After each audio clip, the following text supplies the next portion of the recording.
Yo, people, what's good? What's good? Welcome back to the channel. Welcome back to Saeed TV. We are live on a Friday evening. You know the ones there. We're here in the building. A lot to discuss as Man United are not closing in on Brian Mbeumo. You know what I mean? According to some sources out there, you know what I mean? They said the Brian Mbeumo deal was done. Agreement reached, but no agreement reached. And yeah, we are going to speak about it, and we're going to talk about it. With us today, we got Shells in the building. Shells, what are you telling me, brother? You good? Yeah, man, I'm good, man. Big up Saeed, big up Musa. Shout out for having me as always, man. I'm looking forward to this one. You know what I'm saying? Come on, big up. Make sure you smash the likes, man. Yeah, man, they got me out here, man. I was at the fun fair, man, chilling, bro. Musa, I was at the fun fair chilling, bro. You know what I mean? Just relaxing. Nice, warm I'm chilling. day. What's good? Yeah. I'm here, man. I'm here. United. Hey, Saeed, I'm not. Anyway, just start the podcast, man. Yeah, let's start the podcast, man. Listen, man. Obviously, David Ornstein, he came out with a slight update on the deal situation. He said, Man United, Brian Mbeumo has told Brentford and Tottenham he will join only Man United if he leaves Brentford this summer. Man United proposal 45 million and 10 million. That was the first bid. Obviously, that got knocked back. And the 55 million and 7.5 million still short of Brentford's evaluation. Talks ongoing. Tottenham deny making any offer. If you actually read the report here, and I've got the report right here, you know what I mean? It says here, Athletic revealed that he wants to join Man United subject to the club's agreement, and they contacted Brentford to discuss a switch. An opening offer for 45 million plus 10 million in add-ons fell some way short of Brentford's valuation. A second proposal of 55 million and 7.5 million of bonuses was also rejected, but talks continue as the 20-time English champions attempt to find a compromise. Admiration for Mbuemo at Spurs increased if Thomas Frank moved to Brentford to become their new head coach. But Cameroon International notified Frank and Brentford that should he depart GTEC Stadium now, it will be for Old Trafford. And obviously, you know what I mean? It's one of them. Obviously, they want the 62.5 million. What we paid for Cunha, they want, man. So, yeah, basically, United have still not given Brentford the money that they want up front. So, when people say, oh, yeah, at this minute right now, Man United have given them 55 million, or the bid that's been put out right there, 55 million and 7.5 million. It's not 60 million or whatever they want up front. It's all good when giving them a package, but what they want up front is probably 60 million. And then they probably want about 3 to 5 million up front. You see what I'm trying to say? So they want to start, which they've been clear, by the way, guys, here. So I'm not even mad. I'm not even mad because it's like them man said, this is our price, you pay it. You know what I mean? So it's like, for me, United knew what's going on. United know what's going on. So you're only delaying the process. You're only delaying the situation inevitable. Like, we are going to pay what Brentford want because, like I said, we paid the money for Cunha. Okay, it's in installments, but they want similar money. You know what I mean? It's the game's a game. The game's a game. Right. So, yeah, man, I just think for me, it's like one of them where we got a long summer, man. We should not be wasting our time dilly-dallying around what Mbeumo's price is. We know what his price is. We move on. I'm sick of this saga. This saga should have been done a week ago, 2 weeks ago. The day when he told us, yo, I want to come to you, lot, bang, get this done, wrapped up. You know what you're getting. You know what he's about. It's not a risk. It's not like you know, one of them ones where you're thinking, right, it's a bit of a risk. Ekitike, I can understand that's a risk because it's like, it's an unknown quantity. You bought him from Frankfurt. But this one, there's no risk involved. You know what the player's about. You know what his qualities are. He wants to come to Man United. Do what you got to do, man. It's only the wages that really and truly we shouldn't get our pants pulled down. But for 60 million, I know me and Musa have been back and forth this week. Is he worth 60 million? But we know the value. We know what he should be about. Just pay the money. Simple. We're just over televised. I think Man United's just over reported as well, side, because Yeah. I look at the deals that maybe City and Liverpool's had. Even the deal Liverpool was having with my man Wertzer that they got in. They must have went back and forth bare times, but we didn't get the details. Yeah. We didn't get these lot are not having it. We did get that they want them to up the bid a bit, but it wasn't made a big deal of as this the way the United one's going. And I just feel like we're just over reported, man. Because the reality is this: the money that they're getting, they're happy. They're just not happy with the way I guess it's structured. Because those add-ons of 7.5 million, they might be not even flipping attainable. Do you know what I'm saying? They not might be real add-ons. So Brentford might be looking at it like, you want to give us 55 million, but in reality, that's all we're getting. We're never going to get that 60. Where they're saying they need to be attainable. So they need to be things that we can see you doing, like winning a trophy, and because we've seen United Champions League football. Yeah, not like Ballon d'Or and maybe like might be Golden Boot, all of these type of stuff. You know what I mean? Like top goal scorer in the Premier League. Like he hasn't done that yet. Why is he going to come to you lot and become? We don't trust all of that because he might, like I said, Mbuemo scoring 10 goals, 5 assists, good season. 10 goals, 5 assists. That's 15 GA. He supported the team. That's just in the league. That's a good season. You've come in at United. You've scored 10 goals. You've had 5 assists in your first season. You've contributed to the team. That's enough. Then you've most probably done a bit more in the FA Cup, Carabao Cup, wherever it is. But your brother bar, that's good enough. So I don't think Brentford are trying to hear it out. And to be honest, when I look at the Wolves package with Cunha, it was the same. We were trying to play games with them. That was a release clause, 62 point. Or was it 63? How we wanted to play it, I remember how we wanted to pay it. They weren't having it, remember?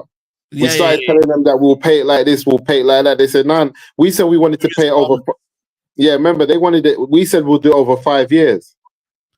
Yeah. They said they wanted it over, 2-3 years? Yeah, 2-3 years. Yeah. They weren't having it. So it's the same. So I'm looking at this as the same. Like, how are you paying it? Stop playing games. But that being said, all of these things normally happen just behind closed doors. Like they go back and forth. But the problem is, with all of these journalists trying to break news and stuff like that, they could, like, example, they might agree the deal in 2 days from now, yeah? So if the journalists don't come out today and report this news, we just get, here we go in 2 days. Yeah. You know what I'm trying to say? We don't get this part of it. But the game being the game, it is what it is. And this is why I feel like with United, like, look, last season, the most watched team in the Prem, and we're sitting in 15th. That just tells you everything about how we're over televised, over reported, all of that stuff. United just make me sick. I'm not even gonna lie to you, side. I just want to see the season kick off. They make me sick. I'm tired of them. So we finished 15th. We watched a mad season. First, we started the season with the fan base saying, "Right, Eric Ten Hag, what is he doing starting the season?" I remember when Eric Ten Hag got announced that he was staying in the job. Saeed, you didn't even. It's like someone died. I know. Man didn't know where to look. Man didn't know where to look, what to say, and then Eric Ten Hag starts the season. Then we deal with a bad start to the season. Then Amarin comes in, and we're like, "Yeah, something's gonna change. Something's got to give." And then we finish 15th. I just don't want to hear nothing about. Remember, I said to you, I don't care if he gets his players or if he doesn't get his players. You demand. I'm demanding a top 5. I don't want to hear anything. Yeah, this is I'm crazy. demanding a top 5. This is true, we've wasted the whole of June, man. Because the Cunha one, let's be honest, guys, Cunha one was done in May. It was done before the season started. Yeah. And now we've wasted the whole of June, like real talk, man. And yeah, people can say, you know what, man, it's still early. But bro, if the signs are saying that United taking this long on one player, bro, like we've got 4 or 5 man. Listen, I think he's gonna come to Man United. I know he's gonna come to Man United. Yeah. But bro, man need to move on. My thing is, I'm on to the next one. It's a tick list for me, bro. I have a shopping list. One is not valuable more than the other. And they all have to come home. Yeah. You know what I mean? The bread, Everything. Yo, I'm saying this, bro. Mbeumo, Cunha, I'm on to a goalkeeper. I'm on to a striker. I'm on to a midfielder. I'm on to the next one. This is why, for me, it's like, you have to be efficient. Man City here, efficient. They went from Reinders, Cherky, Eight Nuri, bang, bang, bang, bang. Why can't Man United do that? Madness, man. You know what I'm saying, bro? So for me, it's like, I know Mbeumo's gonna come here, but bro, just move on now. We ain't about just waiting around, bro. Like, get that one in, and let's move on to the next one. It should be a double signing, and Mbuemo should be getting signed with someone else right now. It's taken so long. It should be a double signing. We should be getting two. United, that's why we're looking at who wants United. No, Charles, I'm saying that you're a bit more. You're saying you're a bit more calmer than me. We saying. Do you know what it is? I'm calm over the situation, but I agree with you, man, in the sense where this is dragging on. Listen, if you look at the report, the worry before was that, he might be going Spurs because Thomas Frank's there. That's not the issue. The issue is how Man United are paying this installment. Do you get what I'm saying? So I think it's, like Moose said, it's more so to do with how the installments are looking. Do you get what I'm saying? I think the installments are not attainable at the moment. And Brighton are saying, yo, we want a guaranteed 60 million. Do you know what I'm saying? So I think, like you said, we're going to have to change the add-ons and all of that. I just think one thing I'll say about United and under their regime is just that, is why can't we do 2 deals at once? I just don't understand why we can't. It's a mystery to me. That's my frustration. But in terms of this Mbuemo thing, I know we've been saying it. It's been 3 weeks since the first bid, man. It's been 3 weeks. I know it's frustrating, but I genuinely think it's just a combination of when United decide to prove that the add-ons are attainable and go from there. Do you get what I'm saying? So I'm not gonna panic on it because I feel like it's pretty much there and there. But I'm with you, man. In a sense, we finished 15th, bro. Yeah, finished 15th, and we shouldn't be going into the Arsenal game with nothing less than 5 new players, bro. Because that's what we're owed. That's what we're owed after what we had to put up with last season. What I had to put up with in that flipping Europa League final, losing to Spurs, and hearing Spurs for the rest of this, going off to next season, is criminal. So I'm with you guys, but bro, I'm not panicking on this Mbuemo thing. It gets over the line next week, bro. Do you know what I'm saying? I chatted to my twin, bro. I'm telling you. Next week, bro, you better chat to your twin, bro, and say wagwan, bro. You know what I mean? Like, look at this troops guy. Listen, I'm not worried yet. My thing is, it's like, we know the price. And this the thing is, right? We knew the release clause of Cunha. You got to pay that. I see this as similar as a release clause, you know. I don't see this as negotiation because end of the day, United have showed their cards already by paying a similar amount of money to Cunha. We're not in a situation of privilege. The only privilege that we had was that they loved the badge. Brentford don't love the badge. Facts. The player loves the badge, but Brentford don't love the badge. They want their money. They want their money, which is, for me, it's fair enough. You're taking their best player, or one of the best players, him and Wissa were the best players, that got 20 goals, bro. You aren't going to pay minimum 60 million for him, bro. It's simple as that. I've got no issues with Brentford. People are saying walk away. Why should we walk away? No, we're not walking away. I don't think it's a case of walking away. You want the player, you've got to pay the money. It's not a case of 70 million plus. It's 60 million. Right. I thought it would be worth around 50. Cool. It's 60 million. They want the most of the money. And we're hearing it now again that Brentford want a large portion of the Mbeumo deal up front. So you know what's going on. Just do it. Simple. Yeah, they've got signings to make. Get the situation. You know have we not criticized our owners in the past for just paying what they want? Do you know what I'm saying? So it's no, because that one there, they always have started at a ridiculous price. You feel me? And also, you got to remember, they were signings that, to be honest with you personally, I never agreed with. Like Hoyland, I never agreed with. You know what I mean? There were signings where I didn't agree with. I'd be like, you know what? That's a bit too much. This one here, I don't think it's expensive. Listen, we just put a price tag of Garnacho for 70 million. Do you think we're getting 70 million?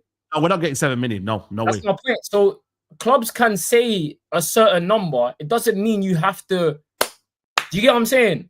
Yeah. Why it's an issue now? It's just because it's been dragged out, and I get it, bro. I hear it. The fact that it's been dragged out for 3 weeks and we're still here, whether like, yo, when is it happening? Do you get it? Considering now we're going into July, it don't bode well. But I just think I'm not I'm not panicking in just that sense. I feel like United for once are finally. I know they've set the price, but we can still try Ginnels where we can, no? Also, remember I was on the watch long, and I said, Ben Jacobs put something out, he said that it's been agreed. This Alex Crook guy goes, it's edging closer. I said, hold on a minute. How can you say it's edging closer? I say a medical is next week when there's not been a deal agreed. You know what I mean, bro? This is why I was like, yo, remember I was on the watch thinking, how can a medical be agreed when there's no fee being agreed? You know what I mean, bro? Like, man didn't understand that. Man was saying medical booked, edging closer. What are you talking about? There's no deal been agreed. So that's why I have not been saying, I've been waiting, thinking, yo, I'm going to wait until I hear the real journalists really say it. You feel me? And Ben Jacobs, he's done well this year. Fair play. This transfer window, he's done well. But they said medical. So by the end of next week, if there's no medical, bro, why go on for these, man? You know what I mean? Just walk on for the journalists, walk on for United.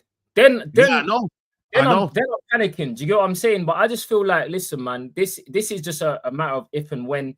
United just need to, now we know the second biggest thing, just figure out what their installments are and get this over with. Like you said, time is ticking. August 17th is around the corner. We can't go into that Arsenal game with only 2 players. They've just signed 3 players. In my opinion, I haven't really spoken this Arsenal thing. I think they've downgraded. So far, letting Partey go. If you're telling me Partey and Jorginho or Zubimendi and Norgard, I take the Partey. If I'm honest with you. So listen, whether you look at it or not, you know what it is, though? I think it's more so, you know what the price is. You know what I mean? You know what's going on. You know there's time. You're not going into July. The what do you call it? We got a meet on the 7th of July. My thing is, just move on to the next target. You know what the situation is. You know what the price is. Bro, they've set a price. It's not. I don't think it's a price where you can really negotiate around. They've been very, very clear on what they want. They've been very, very clear. Yes, add-ons are different, but in terms of paying up front, they've made it clear. I don't think they're going to budge on it. They're not going to budge on it. They're not. Let's be honest. And that's where I've been like, Brentford have every right to be like, that's where we're at right now. We're not budging on it. We're sticking to this price. That's it. Right there, bro. And we can have this copium of, we know it's coming, but at the same time, I'm just saying to you, bro, when you know there's a price there, you've got to be the one to get the deal over the line. You've got to be initiating the process quicker. Not Brentford. United, need to be initiating the process to be quicker. Because I'm sorry, 3 weeks, you just said, 3 weeks is too long, bro. Let's be honest. It's too long. For sure. For a saga, you know the price. That's something I agree with. It's definitely taken too long, but I feel like United are, like you said, United are giving them the right amount of money. It's just how we're paying it. And I think that's what the issue is. I think once those fine details, because it's come from Ornstein, it's a major, it kind of sets panic. Do you know what I'm saying? Because we've had the Ben Jacobs, we've had the Sully talks, and obviously these men are not as reliable. Sully, by the way, I'm not having to go at Sully. Anyone thinking I'm going at Sully, Sully is doing his thing, bro. Sully's not a journalist, Sully gets his information, and that's it. You feel me? Like, he's not a qualified journalist, bro. So anyone thinking that I'm going at Sully, I'm not. Big up to Sully. Keep doing your thing. Don't listen to the haters. That's it. But I'm talking about the guys that were saying medical agreed. They're verified journalists, bro. Working for the Talk Sport. Working for big boy journalists, bro. It's them man there that really and truly need to be allowing this whole, because you know what it is, bro? A lot of it's coming down to guesswork now. Because you're just guessing that by end of next week, there's a medical being agreed. You don't have any really credible information that an agreement is edging closer. What does the word edging mean, by the way? Edging. Bro, it's some sort of like fancy word, man. Edging closer, bro. It ain't no edging closer, bro. Their value. Why don't you just say there's still a way, like there's a valuation that's not been met?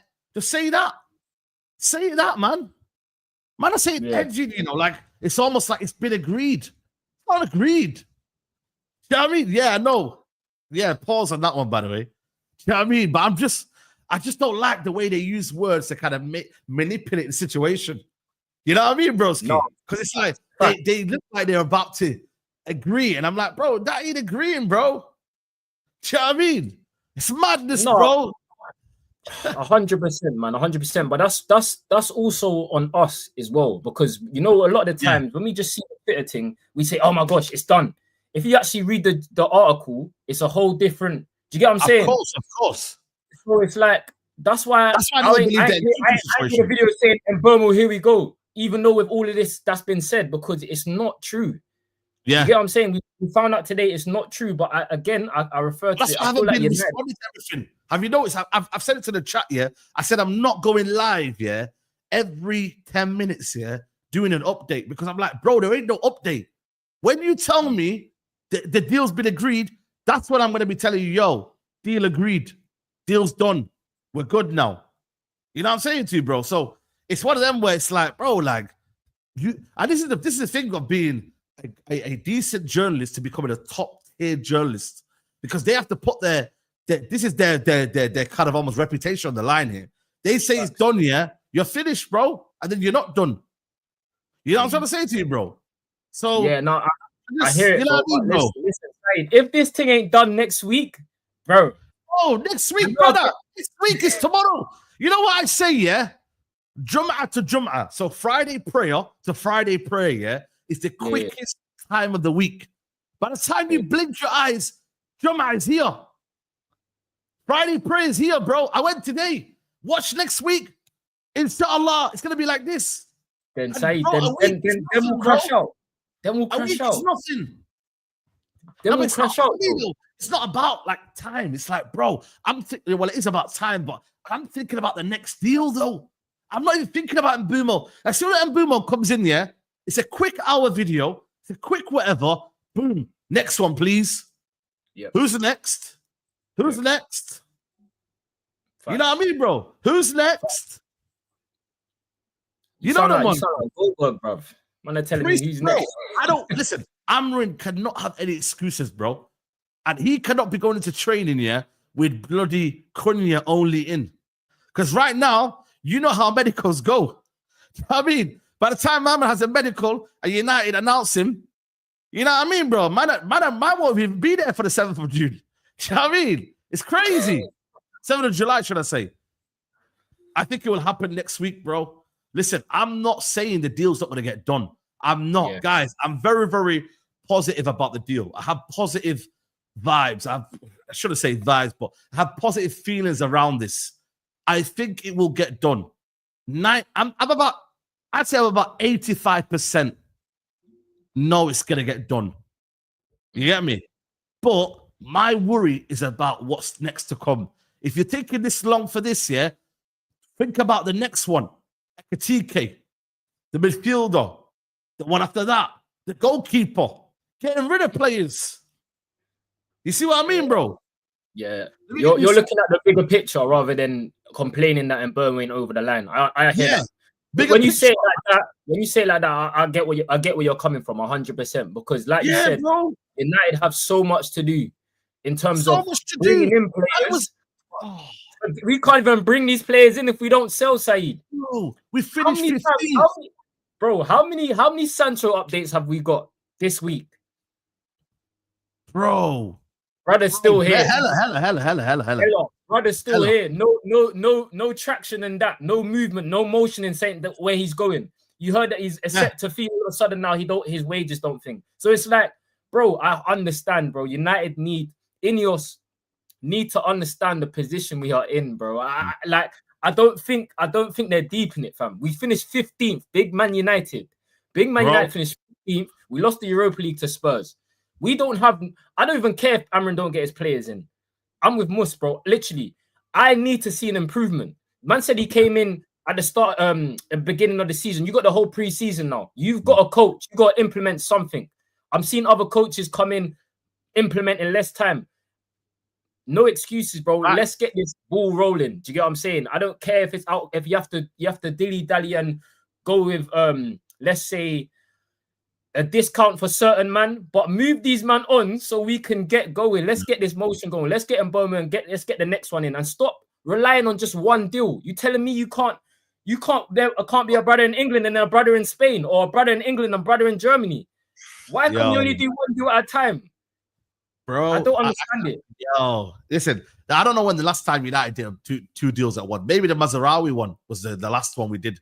Mazraoui and Delete. Remember, they were kind of accepted. The same club, though, Saeed, man. Hey, we're probably going back to like Anderson and flipping Newell. See, yeah, right. Anderson and Hargreaves and them, man. There you go.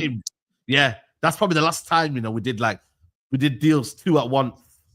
Yeah, they were. You know what? They were both from the same club, so we can't even really give that credit. You know what I mean, broski? Same agent too. Bloody hell, mate. Same agent as well, man.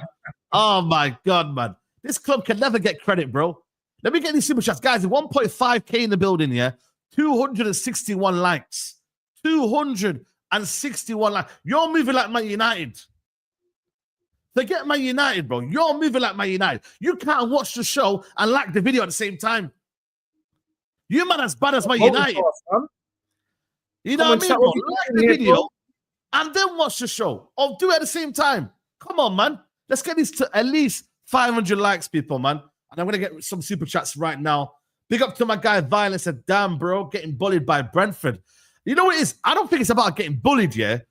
It's about someone telling you, wow, go on. It's like, bro, I've told you, yo, like, I'm a teacher, yeah? I've told you, class is at this time. Class is at 9 a.m. You come in at 9:01, it's on you. You're going to be getting suspended. You're going to be getting whatever, detention, should I say. It's you. There are rules. There is a price. You know what it is. Boom. Look at Brentford. Look at Chelsea and Gittins. Dortmund have said this is the price for Gittins. Have they rejected two bids or something? Or what is it? How many bids have they rejected from Chelsea? I think they've rejected 2, I believe. Two bids. Let me know. They've got this 55 million bid coming in now, right? Yeah, 55 million. But that's what they've wanted. Dortmund have always wanted that price. So but you see, one thing I'll say though, Sai, look at if them are getting Gittins for 55 million and we're getting Mbuemo for 62 million, bro, that's good business. Of course. That's why I'm so like adamant and so kind of almost animated about this, because I need the signing. I'm not walking away from Mbuemo. People in the Twitter are telling me, yo, let's walk away. Why should we? We're not. If they're struggling with this, yeah, the next club that comes in for a player, they're gonna say, yo, we want this money because you were bidding 60 million for that player. We want similar to that money, bro. We ain't getting more than that. You know what I mean? So It's one of them where it's like, I don't think it's about Europe, by the way. I just think it's about understanding that Brentford, if they want to, if they can keep Mbeumo. And Mbeumo's not going to go on strike, by the way. And Mbeumo's going to be like, yo, respectful of Brentford because they've helped elevate his career. And Mbeumo owes Brentford and the manager for helping him elevate his career because this guy was a nobody before he came to Brentford. The manager himself, they've all worked hard together. He will respect the fans as well. You get me? So I don't think it's a case of like man are gonna, do a strike and that. I just think for me, it's one of them where it's like, yo, this is it, man. This is it. Big up Adewale. He says City could move on and buy a wing back, move Ahmad to 10 and buy a midfielder. Ineos aren't better than the Glazers. Listen, this is why for me, I wasn't doing my shades. I've not been gassing up Ineos.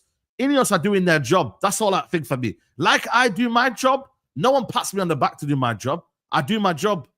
You know what I mean? This pays my bills. You know what I mean? It does, like, bro, like, no one tells you to turn up to work and gives you a pat on the back. Ineos came in. They're doing their job. Simple.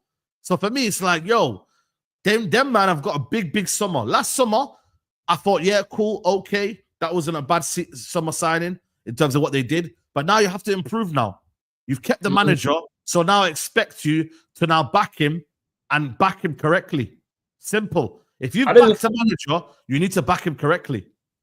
Oh, yeah, for sure. But I don't even think Ineos are doing their job correctly, bro. But that's what I'm saying to you, though. That's what I'm trying to say. When you, like you said, bro, I'm not giving no pat on the backs to anyone, especially not Ineos. We're in this situation because of them. They bought this. They didn't sack Ten Hag at the start of the season. They bought Amarim when he didn't want to come in. They shagged it in the January transfer window. Now they're taking long to get these players in. Do you get what I'm saying? So they ain't doing their job. Do you know what I mean? You do your job, man. They need to hurry up and get this over the line so we can move on and get some outgoings. Because right now the consensus is that once we get Mbeumo, we can't get players in unless we get outgoings. So I know there is no motion right now behind that. Do you get what I'm saying? And it's like I just don't understand that. I really don't. And I know there's issues with like wages and whatever, but again, bro, I ain't Ineos. I ain't been signed to go and do that. That's your job. You don't need to figure that out. You knew the situation coming in. You knew these players were on high wages. Do you know what I'm saying? And I'm not saying it's going to be, you're going to have to get everyone out, because I'm realistic. I know how football works. However, you got to do something, bro. You get what I'm saying? Because right now, we're 15th, I agree. Malachi says people were saying medical next week, classic United. Yo, man, it's a tricky world, man. That's why I'm not really in that business. I'm just a YouTuber. Wherever information is out there, we analyze. We take the good and the bad. That's all we do. We analyze information. We take the good and the bad. That's all it is. ADS says, lads, do you have a limit? Anything above 65 million is silly. Listen, for me, I ain't gonna lie to you. I just want a player. That's where I'm at right now. I want the player. Go get me the player. I think it won't. I think it won't be above 60 odd million anyway. I think we know what the price is. 60 million up front, add-ons then to be sorted out. That's it. For me, it's 60 million is the price anyway. We know what the price is. It's just that Man United haven't met the price. I don't think it's a case of there's a limit to this all. Brentford are asking for 70 million plus. They said we want up front the money, not as add-ons. Man United have given 50 odd million up front, is it? What have they given up front? 55 million up front. 7.5 million bonuses. Brother, bonuses, like Musa said, but the bonuses aren't guaranteed, some of them. Yep. You know what I mean, bro? You might have another rubbish season. And Mbeumo might not get 20 goals. Like I think he got like, how many penalties did he get, by the way, in them ones as well? At least 6 or 7, innit? Bruno's gonna get 8 or something, yeah. But the season before that, I think he had 9 goals, and that was under Tony. So 2 seasons he got 9. And I think that same season, when he got 9 goals, he only played 25 games. Yeah. So like we said, I'm not expecting him to come and give us 15 straight away, just because I know he ain't gonna get the ball as much to say where he's in Brentford, where he's the main man. But you give me double figure goals, like 11, 10, and you give me 6 or higher assists, I'll take that. You got to remember, whatever we get from Cunha and Mbeumo is an improvement on what we had. We had Garnacho, bruv. Garnacho. Facts. You know what I'm saying? We had Hoyland. Yeah. No, touching double figures, definitely. And now you see it with Cunha as well. He's even the Brazil squad. They're playing him number 10, bro. Yeah, 100%, bro. He's certified. He's certified, bro. So yeah, I don't know. Are you giving a limit? You got a limit then, or no? I don't think there's not a limit, because, like you said, there's a price. The price ain't gonna go above 65 million, guys. That's not the issue. The issue is how your Man United are paying the money in terms of the installments, and whether we're doing it over 3 years or we're doing like we're paying 55 million right now. They want 60. Do you get what I'm saying? And then they want 3 million add-ons. We're doing it the wrong way around. That's the issue right now. Yeah. Adewale says clubs demanding ridiculous fees. Why won't players want ridiculous wages? The game's gone. You know what it is, bro? I just think for me, we're in a position now where we're getting 2 of the best players from them, the guys that are in and around our positions, and we have to pay that money. I'm sorry. The thing is, we know what the player is. We're getting players that are going to significantly make us better and significantly make them worse. You know what I mean, bro? Like, Brentford are losing a third of their goals. You know what I mean? Like what they scored, like they're losing a third of that, bro. Or even more than that. You know what I mean, bro? They're getting they're at least getting 20 goals last season. We saw a lot of Wies's goals might have come from Mbeumo's kind of play and the way he was getting assists and whatnot. Like a lot of it might have came to him. So I just think for me, it's like they know what their value is. They know what they're losing out on. They're not going to get another Mbuemo that can score 20 goals. They might not. If they don't get him, then they're in trouble. They could. No, bro. They just lost their manager as well. Yep. They've lost Norgard. Whether people like it or not, Norgard was a big reason why they did well in the league. You know what I mean? Norgard is a good signing. It's just reason why it's a problem for me is because effectively Zubimendi's come in and he was meant to be with Partey. Now Partey's gone. Now Norgard becomes the replacement for Partey. So he's going to be playing Partey's minutes as the backup 6, where that would have been that's where I think Arsenal have gone wrong, letting Partey go. Facts. This is what I'm trying to say, bro. This is what I'm trying to say. Norgard's big. Norgard's a good player. Definitely, he's a good player. Yeah, listen, I think he's a decent player. I can't lie to you, man. Desi Blue says buying clubs want add-ons linked to trophies or club position. Selling clubs want add-ons linked to minutes. Less risky, always causes issues. Yeah, that's another big thing as well, you know. That's another thing. Always clubs want a trophy. United possibly could get the FA Cup. But they're like, hold on a minute. We ain't after that. We want minutes played, minutes, whatever. Like they want more attainable things that can be racked up maybe by the end of the season. So they know, we got another 8 million that come out of nowhere. You see that sort of money where you're just like, yo, shit, man. Might just find some. You know, you just go into your jeans pocket and you're like, shit, 20 quid. Yo, I'm up, man. I'm up. You know what I mean? You're living life. On a dark day, everything can happen, bro. Hey? On a dark day, that's lunch right there, bro. Bro, that's lunch right there, sorted, bro. You're like, man can get a trim right now. You know what I mean? So they're thinking, if we could get that by the end of the year, perfect. We're getting that earlier. Maybe we might get that sooner or later. So, and especially at Man United, with 1 game a week as well. There ain't no Europa League. There ain't no, what do you call it? Like, bro, we only got 1 game a week, man. Carabao Cup. We might be out of that. You never know. So they want more attainable. But the main thing, like I said to you, they want the money up front. That Brentford, they want the money up front. United know what's going down. They know what's wagwan. Just make it happen. Simple. That's it. Yeah. And then we move on to other targets. Simple as that. That is the main priority for Man United. Get the other targets in place, and then we can actually be a proper football club. Because right now, like I said to you, we're moving slow. Cunha, for me, on its own, ain't good enough. On its own, ain't good enough. We need at least another 4 man in the door. 4 man, a goalkeeper, midfielder, striker, and then probably another, I don't know, maybe another fullback or wing back. But it's definitely another 4 positions, including Mbeumo. It has to be. It has to be, bro. Mandatory. Like you said, bro, you said Cunha alone. Cunha and Mbeumo ain't alone. Listen, I'm going to get gassed of having those 2 in my front line. Don't get me wrong. But like you said, we're on to the next, bro. Who's next? We have a horrible midfield. We need to correct this spine ASAP.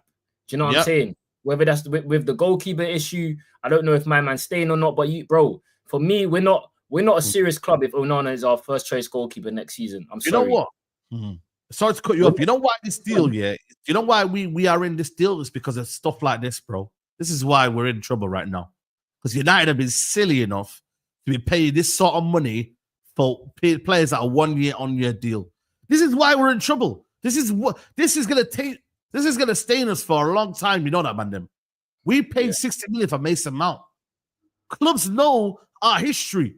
Whether it was done with flipping Ineos or not, the club sanctioned this deal, bro. So Man United will always play around with this. They will always play around, bro. We did this. This is us. But that's what Ineos is trying to move away from, though, isn't it, bro? We're trying to move away, but it still don't mean that I know you're, you know, DBS. That's still there, bro. I just go in the system. What's going on here, yo? You know what I mean? It's in the system, brother. You can't wipe it off your DBS. There's a database. Bro, man said, you know what your history is. Man said this.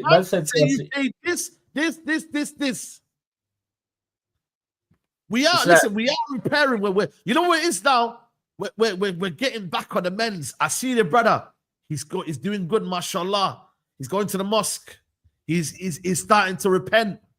He's, you know what I mean? I'm not saying that he's, you know, there's a few setbacks here and there, but you know what? Like, but really and truly, it's something that you're like, you know what? We're not going to give him too much praise yet because, yo, the test is still not come. Right now, Man United, the test ain't come. The test is now. Yeah. The test is now. This is the test. When you don't have any European football, when you have one game a week, when you don't have the capabilities of going for these top signings, but you go in and say, you know what? We're going to get signings that, okay, cool. Konya, release clause. That's about right, that money. You go and get this one, say no more. And Mbeumo, it might be a little bit above what's spending, but you know what? It's fair. That's do you think it's above? Yeah. Sorry to interrupt you. Do you think it's above? Because when you look at the market, like I said, Gittins, 55 million. João Pedro, they've spent 2 bids already, 50 million just got rejected. So they're going to be looking at a similar price tag. Do you get what I'm saying? I think with how the market is now, especially if you're buying off Prem clubs who are not broke, who are not in a position to sell, they're going to ask for full value. And rightfully so. Because why am I selling to someone that if I've got all the if I'm good for money? Why am I getting rid of my best assets if I'm good for money? You tell me. Yeah. So that's just how it is with the Premier League. You get what I'm saying? I don't think we're overpaying necessarily Mbuemo. I think to give one thing I'll say about Ineos, the only credit I'll give them is that I feel like they've been okay with transfer fees so far. Apart from Ugarte. Yeah, yes, I was gonna get there. Apart from Ugarte, I think that's a shocker. I can't lie. And I think maybe Dogu, you could have got an 8 Noria or looked at a Kirkes. However, for me, there's potential to go there. Yes, probably should have went for 20 million or 50 million, but it is what it is. Euro, we had to get done because if we ain't paying that money, then he's going Real Madrid. Let's be real. And Euro is looking like a generational defender. Do you get what I'm saying? That's what he come as. And so one thing I can say about Ineos, in terms of their negation, their prices so far and who they bought in, it ain't been all bad outside of Ugarte. So that's one thing I'll say. Do you get what I mean? Yeah, they've done us wrong. I'm with you. But I think it's one of them where you always have to elevate in it. You know what I mean? Like we always have to move in a different way than the following season. And I think this is a big test of time now. Last season we were in the Europa League, and we thought that them signings would, you know what, bring us back to the Champions League. I predicted Man United finished 3rd. I got it horribly wrong. Man United finished 15th. Now you know that Man United finished 15th, yeah? It's a big season to come correct. You feel me, bro? This is where Ineos, even though I'm not saying get your pants pulled down and that, but move with a bit more urgency. You feel me? Like people can gaslight me and say, oh yeah, but you still got 2 months left. It's not really 2 months. Hold on a minute. It's not 2 months. Pre-season starts, on the 18th of July. I think where we fly out. That weekend of the 18th of July, Man United players fly out to Sweden. Yeah? We've got a game Saturday the 21st. Man United report to pre-season. Sorry, should I say? No, 19th of July. United play Leeds. Pre-season reporting is 7th of July. Manchester United ideally should have had players ready for that preseason going into Sweden. The week following that, they come back to England and then they fly out to America. You don't want to be getting players not flying out to America. You know what happens in America, bro? Like, you got bare downtime. You got initiations. You got time to get to know the manager, the philosophy, what's going on. Man, we finished 15th last season, yo. Wagwan, let's get ahead now. Let's get ahead of the game.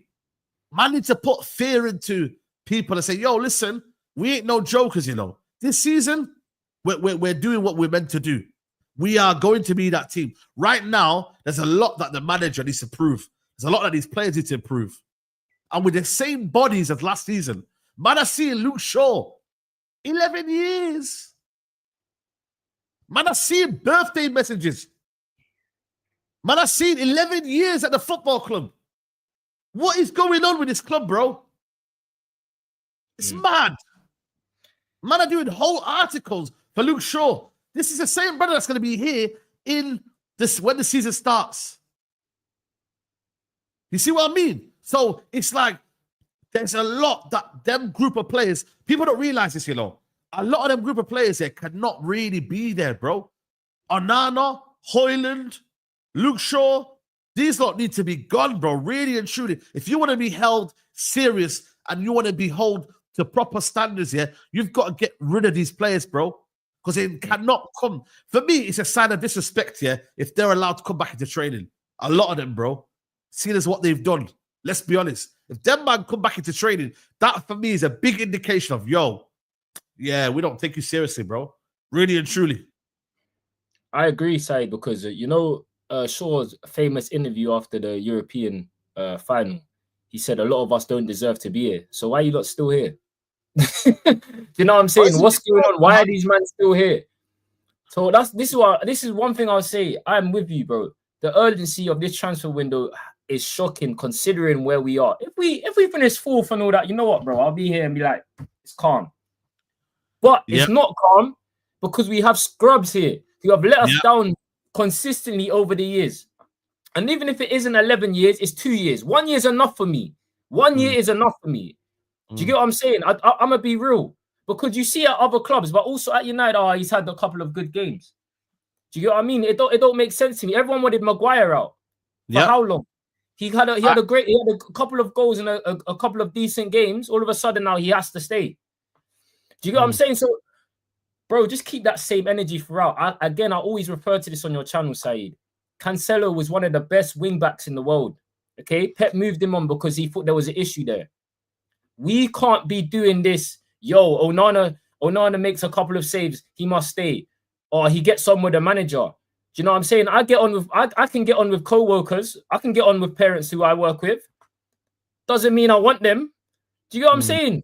So I'm with you, bro. United need to hurry, get this Mbeumo thing over the line and start moving like a proper club because you promised, there's massive clear out. Where the hell is this massive clear out, bro? And this is now, Saeed, like you said, get Mbeumo in. The next consensus is that we can't sign players unless we get removals. Okay? We can't. Get the landlord here, bro. Start kicking man out of the house. Yeah. Start kicking man out of the house. I don't care. Make man uncomfortable. You don't want to go sign a goalkeeper in. I don't care. You're gonna sit. I'm telling you, Onana, you're gonna be second choice regardless of you staying on here or not. This is how you have to say it. This is how man need to start being ruthless because we don't see this out of United. Nah, it's piss take, bro. It's piss take. I swear down, bro. Let me get these super chats involved. Big up to Emmanuel Ankara. He says, FYI, Partey wanted 2 years plus 1 contract plus a pay rise when he's only been fit for 1.5 years. Zubimendi is Partey's replacement and Norgard is Jorginho's replacement. Listen, nobody knows what he wanted, though. I don't really agree with this notion of what Partey wanted. I do agree with the fact that he's had he's got a few injuries here and there, and you know what? You have to be mindful, but I don't believe it's about like the payment, man. I really don't. Like, I think it's more a case of I think Partey would have probably been happy to be on them sort of wages. Let's be honest, man. Like to stay at Arsenal, I really do. We got Musa in the back smiling. Let me just bring Musa back in. Kinderpiece says we need to hurry up with the signings. If we don't do preseason this summer, we'll end up having to do it during the season and get battered. Oh man, bro, it's dark, man. It's dark, man. And then the last super chat here, Salam, bro. Salam, met you up today in Arndale outside JD. May Allah Azza wa Jalla give you all the success. Ameen, bro. Big up to Sully, man. I met you outside JD, man. He had some kind words to say to me, man. So big up to you, Sully, man. Appreciate, bro. Hope you're well, man. What's going on? Big up. Musa, we're still talking, man. We're still analyzing, man. By the way, Duran, Fenerbahce, after Duran, have you seen that, by the way, people? Duran. What the hell is this? You know what, man? United should be on this, man. I can't lie to you, man. I would take Duran at United. I can't lie. Fenerbahce now pushing for Duran with United's finished, man. 21-year-old striker from Al-Nassr is open to joining, return to Europe, and signed for Fenerbahce. Is in Colombia for the negotiation of a new deal. Jose Mourinho wants him, and there's been direct talk with him and Duran. Wow, man. Why would he come to Fenerbahce, though? That's crazy. Money, innit? They got money like that. I think. Yeah, they have, bro. They pay big wages, you know, in Turkey. You know. Yeah. Yeah. Fairs, man. Yeah, Fairs, Turkey definitely pay big wages. Can I just suggest something, Saeed, really quickly? Yeah, you know that super chat, because I've been going back and forth with Arsenal fans for so long, bro, in group chats, whatever. For your information, Party wanted to not even that. Zubi is Party's replacement, and Norgard is Jorginho's. Okay, let's break this down. Zubimendi was meant to be there last year, whilst Partey was there. He isn't meant to be a replacement for Partey. Why it's an issue now? Why I'm saying it is a replacement for Partey, because we never thought Partey was leaving. Now he's left. Zubimendi is going to be playing the starting role. Okay? Partey was meant to be playing the backup 6. Now he's gone. Norgard is coming. He's playing in that role. I don't understand why it don't make sense to you guys. Bro, I think it's copium, bro. I think it's just copium. Bro, it is what it is. Listen. Sorry, you man can carry on. Yeah. No. Big up to the Arsenal fan, but yo, like I'll be real with you, man. Man need to do what? Mbeumo. I mean, them man can talk about pie. Man need to know Mbeumo's coming, bro. Yeah, man need Mbeumo. You know the ones. Rob Dawson, I don't really agree with what he says. I don't think he's a big tier, but he's saying 65 million is what they're looking at range. You know, upwards of 65 million. But like. For you right now, he's chatting crap, man. He's chatting crap, bro. Yeah, that's what I'm saying to you. I think he's chatting crap, yeah. But for you, like I said to you, yeah, are you kind of like more so, yo? Let's if like I said to you, yeah, now it gets into next week, yeah. Would you move on from him? Because you remember we were speaking last week saying, yo, yeah, you know what my new thing is now, Saeed? As far as I'm concerned, it's Cunha and Mbuemo, and the checkbook's closed.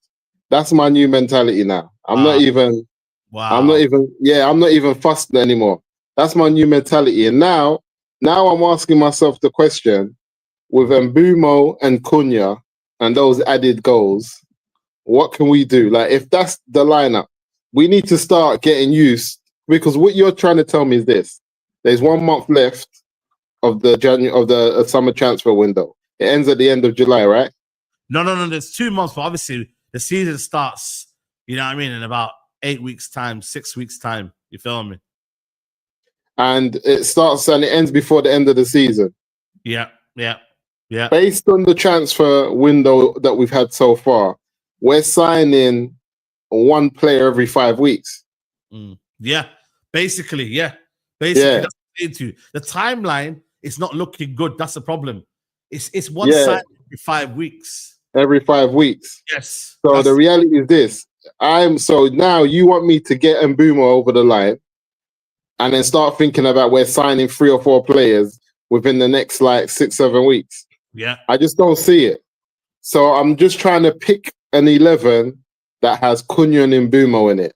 That's my new thing. Pick an 11 that has Cunha and Mbeumo and give this manager no excuses.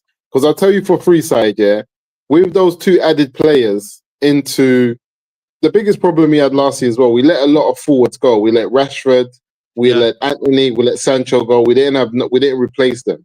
Cool, we're replacing 2 of those that we let go. And so for me, it's just like, play your game. Even the Anthony thing, if Anthony has to come back, bring him back. I'm Team Anthony. I'm not against him, and the reason I'm not against him is this: he's a combination player. He needs players around him. He's never been this flying winger. That's never been his game.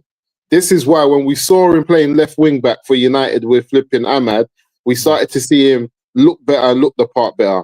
But another thing is that we used to say that Anthony was a great defender under Ten Hag when he couldn't actually do it in the final third. Either way, there's been a lot of combinations that we've said Anthony's is good and he's not good enough. Then people said he only had the first few good games at the start. My thing is this: you can't beat up a youth who's, how old is he? 23 years old, 24 years old. Plays for the Brazilian international team, had scored more goals than all of our forwards, and he only went there at when? What do you mean when? He only went to Betis in January. Yeah, he went in there January, cooked. And he put out more goals than all of the mandem that we had. Yeah. So my reality is this: even if it's a different league, The question I'm going to ask is, you are a manager. This is a Brazilian international. He scored goals when he went away, and he looked to play when he was confident. Some of the balls that Anthony was controlling and finishing first time, you see that volley that he scored? That volley, you can score it in the playground. You can score it at Old Trafford. You can score it anywhere. Like that. That's just a player with confidence. I'm not saying Anthony's the answer. All I'm saying is you're a manager of Manchester United. You've got a Brazilian international. You've got a player who's in form and confident. Make something happen. Like, you know what I was hearing the other day? Like, we've shown he's shown in the first couple of weeks that he gave up on Anthony. He gave up on Rashford. I ain't got time for managers like this. My thing is this: when did a manager come to when did football become this? This is why I ain't got time for it. When did football become a manager comes to a team and says, "That's not my goalie, that's not my left back, that's not my brother"? What do you mean that's not? You've come to Manchester United. You expect them, and you should expect them to be buying some of the best players in world football, which we have done in the past. I remember I told you, I looked at the Oli squad, I looked at the Jose squad. Manchester United have continuously bought some of the best players in world football. Whether it's worked out or not, that's another situation. I'm not saying that big boy managers don't get players in and get it wrong and then they go again.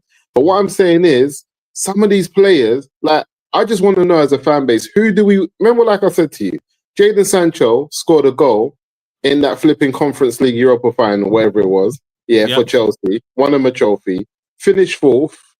And the season before that, he was in a Champions League final with Dortmund, helped them finish third in their league. And then here we are, Man United. Yeah, he's crap. He's been crap. Brother, when he looks at his career, he's only going to look at, I finished up third at United. Then they didn't play me the following season. Then I went to Dortmund, where I ended up in a Champions League final and helped them to finish third in the league. Then I went to Chelsea the next season, who hadn't been in Champions League for God knows how long, and I helped them get back in the Champions League and scored in the final. That's all he's going to remember. But we're sitting there as a fan base with a club that's finished 15th saying, nah, we get linked to players and I hear man saying, I'm not sure about it. What are you not sure about, brother? What are you not like? Osherman. Yeah, go on, Charles. One thing I say is that just because we finished 15th, that doesn't mean that's our standard now, bro. Do you get what I mean? We need to get back to where we were, in a sense where we need to raise our standards again to back to what United is. I can't be doing this with you and Saeed next season. We're talking about, we're 15th, this and that. So I get it. When certain players are linked to me doing it, I hear with the Anthony thing, but for me, I've seen enough of him in the Premier League to warrant that, this hasn't worked out. Let's just get a good fee for him. Because I don't think he's a bad player. Just because I want a player out of United doesn't mean he's a bad player. I just don't think he's good enough for United. Give me 30, 40 million. Let's sign someone else, bro. Yeah. Why can't we just sign someone else? You see, with Anthony, I'm happy for him to go, but I'm also happy for him to stay. And the reason I say that is because I've seen him do enough at United, in a poor United, like, it's like, imagine, brother, you're on a boat that's sinking and you sink with them, but you might save 2 or 3 men. And man say, nah, he's like, he drowned as well. He couldn't, like, he was no good, whatever, he couldn't swim. Brother, it's because I was trying to save man around me. Like, imagine coming to Man United. You've been bought for how much, whatever you've been bought for. And the team and the manager's moving mad. The pressure is on you. The English media moving mad because he's Brazilian. Then he catches a case in Brazil that his manager throws him under the bus. Ten Hag, remember, he threw him under the bus. He said, boys, I can't remember what he said, but I remember him throwing him under the bus, and I was like, wow, this manager's moving mad. It's like something about... Let me tell you something. My thing is, Man United always fail because we buy the wrong replacements. No, I say, you know why I want to say this? I defend players. You know why I say this, though? If we buy the right replacements here, I don't think there's any looking back from Man United. The problem is, though, we don't buy the right replacements. When are we going to stop? When are we going to stop, though? When are we going to stop? Because if Mbuemo flops, for an example, which is possible, the fan base, again, destroy Mbeumo. They can never look in the mirror and say it's United. Never. They say, they'll start talking this, Brentford, the pressure. It was only Brentford. He got more space at Brentford.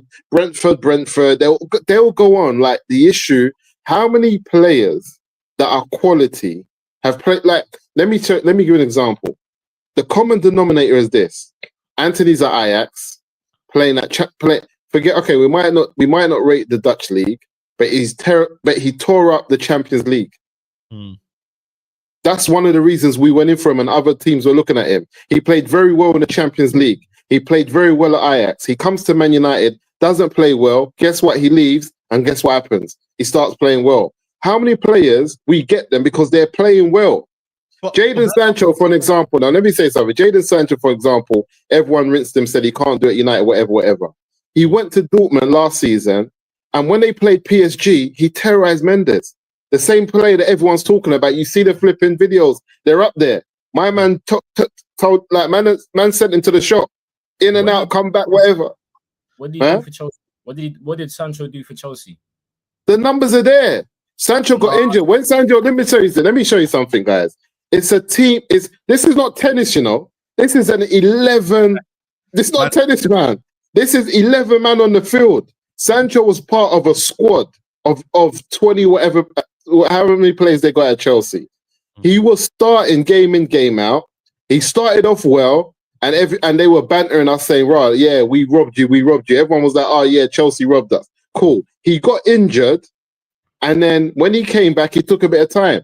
But the brother done what he had to do. What did Neto do for Chelsea? What did any of these other teams do? Sancho scored in the cup final. Chelsea, let me give an example though, quickly. Chelsea, where did they finish last season and the season before that? He's a part of a squad of players who contributed to get them into the top 4 and also win a trophy. He's part of that. He played as an important part as any other of those wingers that they got. Look at all the wingers that they've got there. Sancho didn't play the least part. They also didn't pay the 25 million though to keep him. Why did they pay 25 million? Because they wanted this Saeed. Because remember, Chelsea's first option. No, let's not rewrite it. Chelsea's first option. You can pull up the papers. Pull it up. Chelsea's first option was to keep Jadon Sancho, but he didn't want to lower his wages. We know Chelsea's wage structure.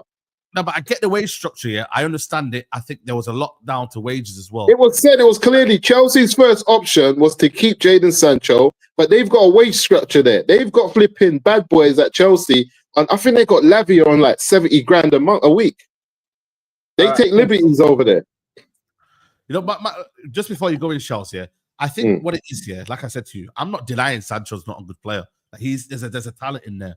But my thing is with Man United is that they've had their time. It's not worked out. They've not been consistent. For whether it is, but where the common denominator, Saeed? I know that. But why did they fail at us? Well, my thing is this: can you say no? 1 minute, no, you lot take liberties. Let me have my point. The point I'm going to make is the best and most important point.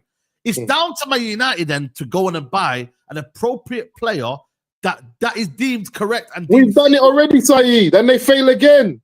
How many good players have we bought and we said they failed? Man's told me Pogba failed at United.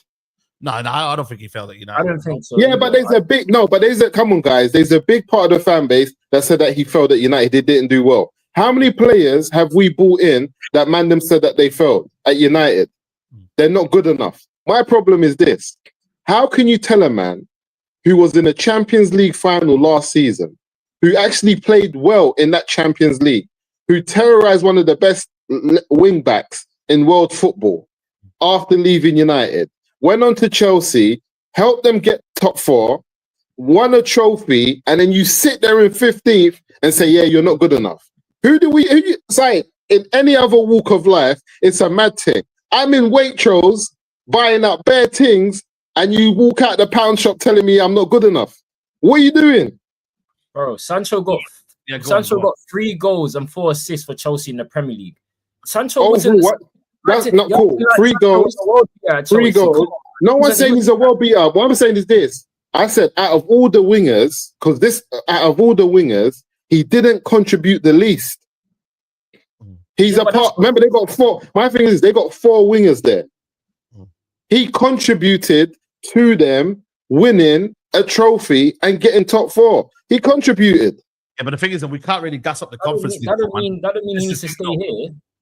I'm not saying he needs to stay here. What I'm saying is he's done well for himself. My thing is this: the bottom line is this: when you're part of a winning team, a team that's doing well, that's going in the right direction, a team that's going in the opposite direction can't chat for you. I'm just saying we need to be humble. The thing is, though, now where I believe Man United, and listen, I'm not one to praise Ineos in it, but what I will give them credit for is that they've now decided that the Premier League is the place to stay. Going and getting a player that knows the league in Cunha and Mbeumo, you're eliminating the risk of failure. Right. And hold on a minute. That's where Man United have done wrong in the past. We've run out of excuses. They went and got, no, hold on a minute. They got Donny van der Beek. They went and got Anthony. They went and got Sancho. All of these guys were not familiar. They went and got Maguire. They went and got Maguire. They went and got Mason Mount. They've gone and got Premier League players. United, would you say Maguire's been a flop at United? Of course he has, Saeed. Maguire, even now, when man are rating Maguire, I'm saying Maguire does a basic. Maguire's best. He should have been 85 million, though. The thing is, 85 million, he's been a flop, but for the actual player himself, I don't think when we bought him for 85 million, everybody was gas saying that he's worth the blah blah, the English tax. People hyped it. If he was 40, 50 million, would you have said he's a flop, yes or no? Of course he's a. You know why Maguire's a flop for me?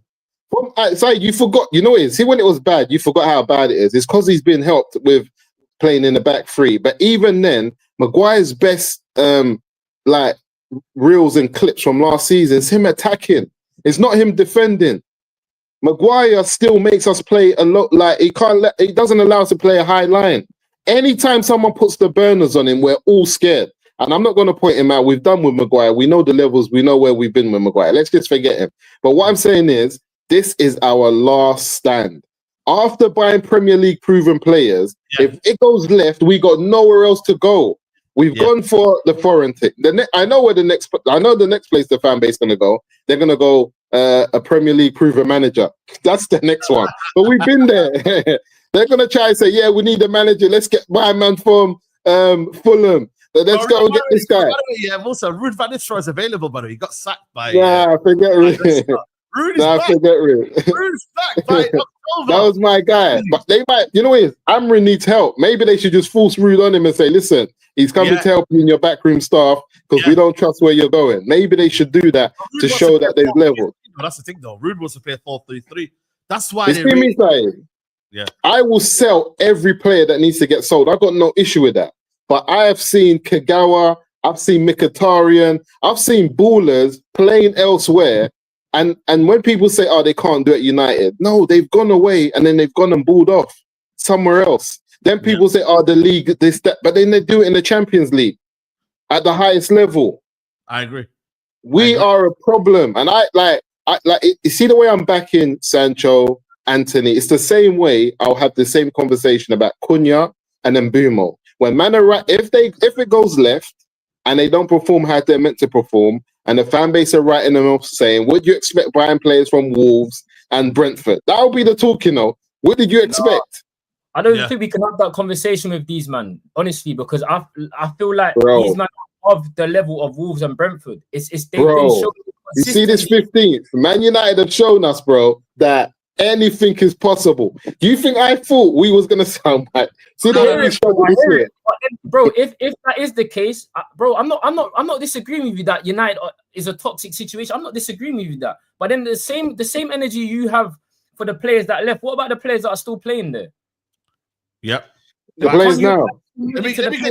I apply it. Outside, you see me. I'm one of the man them who says there's most of the squad here. I don't disrespect like Ericsson, Kobe. There's bare man. I like Bruno. There's bare players I like, but there's certain man I don't like. I'm not accepting it from them. Like example, Luke Shaw, the whole back four: Luke Shaw, Harry Maguire, Lindelof, and Dalot. I'm not having it from none of them. Yeah. I'm with you on that one. Let me get these super chats in. Big up to Adewale. He says Sancho was Chelsea's best left winger. United fans aren't qualified. Tay says it's true we've been harsh on Anthony Musa, but facts is that he can't beat players as a winger in the Premier League. The Conference League final proved it. Facts is true. He doesn't beat play. That's not the way he plays the game. He's a combination player. I know he does. The point still stands that he did. Bernardo Silva doesn't beat anybody one-on-one unless it's combinations. The reason man beats you, you know, see when you've got. Bernardo Silva in the wing. He's played it, but he's played it on the wing, and you've seen him have a yard of the ball in front of man, and it's only because he's playing balls into the center of the pitch and they're coming back to him. It's combinations. Yeah. Let me get this super chat here. Adewan said Chelsea did want Sancho. They wanted him to take 110k. My man was willing to do 180. Sancho had one season at United. Erik ten Hag never wanted Sancho as his marquee signing. Was Anthony to replace Sancho? Why do United fans forget this? He was always bound to fail here. And Adewan says, Musa is right. If Cunha and Mbuemo failed, then that says it's their fault, not United. My United, Mount has been horrible even when he plays. Maguire has been bad as well. I don't think Maguire has been as bad as what people say he is, but he should never have been bought for 85 million anyway. But I don't think if he was bought as 30 million centre back or 40 million centre back, right, you was pulling out your hair for Maguire. Remember when he was kicking Paul Pogba in the head, stretching and doing all the madness? What I'm saying to you is perspective is like buying a player on the amount of money you pay for him. It's like if I get something now, you forgot. I think the man them forgot. You forgot about Maguire. You know Maguire's the man that does the madness and then looks at his teammates. Bro, you're not hearing my point. I'm saying to you, if I buy something for £1,000, Musa, and I buy something for £100, my expectations for the £1,000 are more higher than the £100. If I say £100, I agree. You know what? It didn't work. You know, we're just gonna write off. For £1,000, I'm gonna have them standards, and that's where everybody's mindset has been. For 85 million, everybody's looked at him for what an absolute awful signing. You know what he's saying? United's problem has been putting the signings based on their value. They should never be. I agree with you. You know what he's saying? If you buy Maguire, and almost like the opinions of the player would differ. It would. No, but I agree with you. But if you buy Harry Maguire for 25 million. And he has the seasons that he had with us, you sell him straight away for 15. We just couldn't sell him. There you go. Yeah, you sell him. But even for 25 million, his attributes for the type of football we wanted, it was never going to work because he always wanted us not to play a high line. We could never play a high line with him. He's always under pressure. And for me, it's not a money thing with Harry Maguire. I just feel like there's not a lot of... I think it is. I don't think... No, but I'm just saying it's a player profile. I think for me... If we'd have got Mason Mount, before you come in there, if we'd have got Mason Mount for free, would the energy be different or the same for Mason Mount if we'd have got it for free rather than 60 million? Yes or no? It'd be different. For me, go on. Yeah. Sorry, it'd be different, of course, because we didn't pay 60 million in his last year of his contract, 100%. But I'm with Musa here. I ain't gonna lie. Maguire has been a flop at United, whether we look at it or not. Because, bro, it's with him in the team, like you can't play a higher line. Let's just be real. There's moments when he gets one-on-one, he's getting a yellow card because he just can't defend space.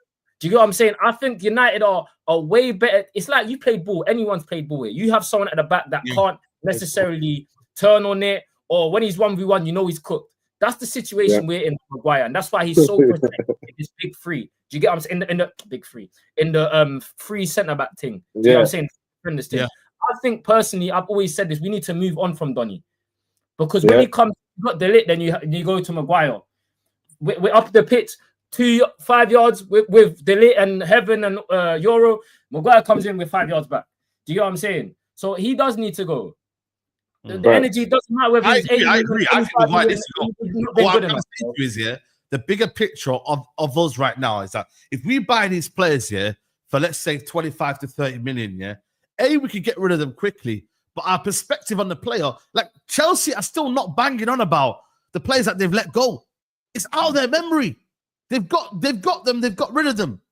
You know what I'm saying to you, bro? They've got them, they've got rid of them. They're not talking about them anymore. Our problem is we buy them, we put them on big wages, and then we can't get rid of them.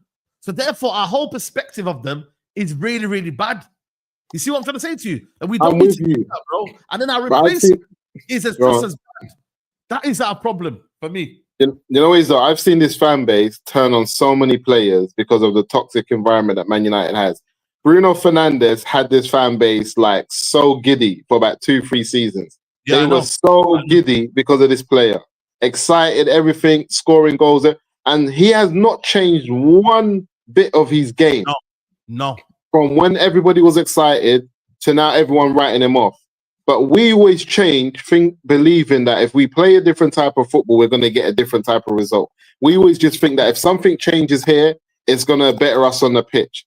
But I don't know what's going on. But all I'm going to say is that I just don't believe that these players are as bad as we say they are. Not all. Some of them they are what they are. And I don't believe this hype again when man start talking about it's the Premier League, it's United. Because some of these players, I know for a fact, if they go to another team within the Prem, they will do well. Like man wants me to believe that if Anthony goes to another team in the Premier League that play to his strengths in terms of how they play the game, he won't do well. Like he won't score 8 or 10 goals in the league. He's shown he can score goals. He's shown that he can score goals for United in the Eric Ten Hag system.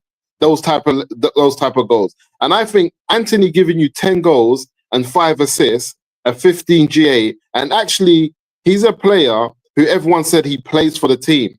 His mindset and how he approaches the game is also, people said it was like a Man United player. Man will come on the pitch and it's 10 minutes left and he's not like moaning. He's just ready to come on and run for the shirt, defend and tackle. Like his mentality was right. But you know why we were dissing him? Everyone's saying that he's got no output. What does he do? He's the crappiest player. He can't do this. He doesn't score a goal. But his first season, he showed us that he had the ability to score goals. But then like I said to you, for me, it's overall. Listen, I hear that. But now, like I said to you, you've done something. You have to now find a solution. We've had Anthony, we've had Sancho. Now, how do we move on? This, like I said to you, is the final straw now. Cunha and Mbeumo must work. They must work. Because like I said to you, if they haven't, it is now down to us. And we already know that. But then every excuse is out the window now. Every excuse that you can think of is out the window. But I just think for me, they've not worked out. I'd rather now focus on the solution. Right. Get them off the wage bill. Get them gone.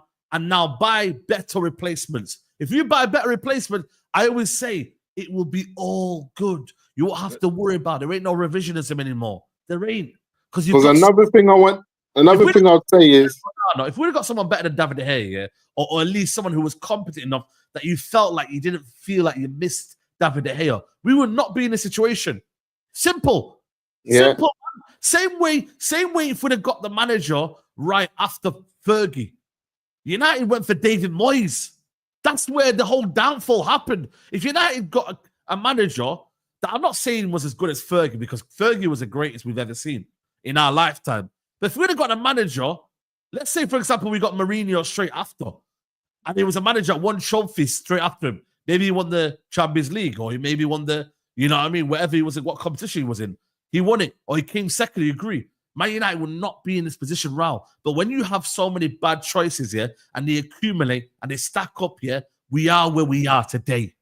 Because what I want them to know, because of accumulation of bad decision-making. Simple. Yeah, and people need to understand, because sometimes we get players in and we only look at one attribute, they're attacking. We don't look at how they do defensively, what they do. Like, I don't want people to think that Cunha is going to be on this bare defensive thing.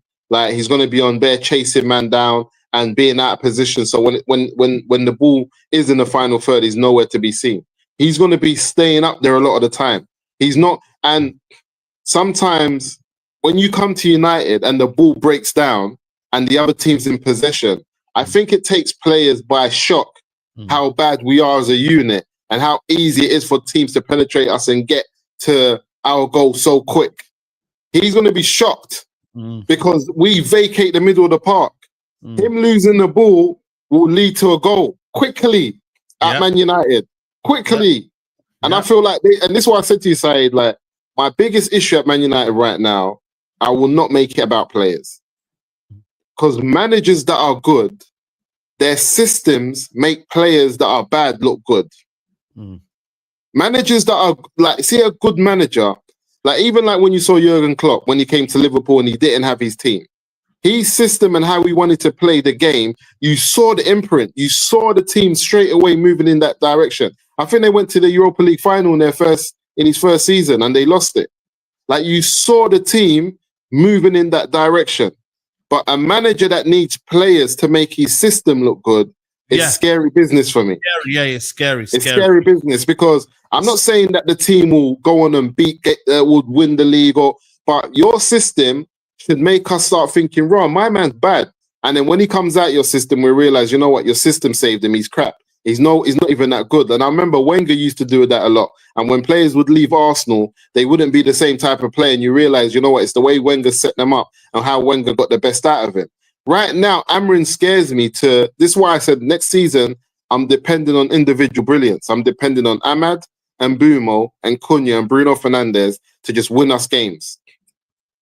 Just win us games, like you said, bank robberies, go in there, win us game.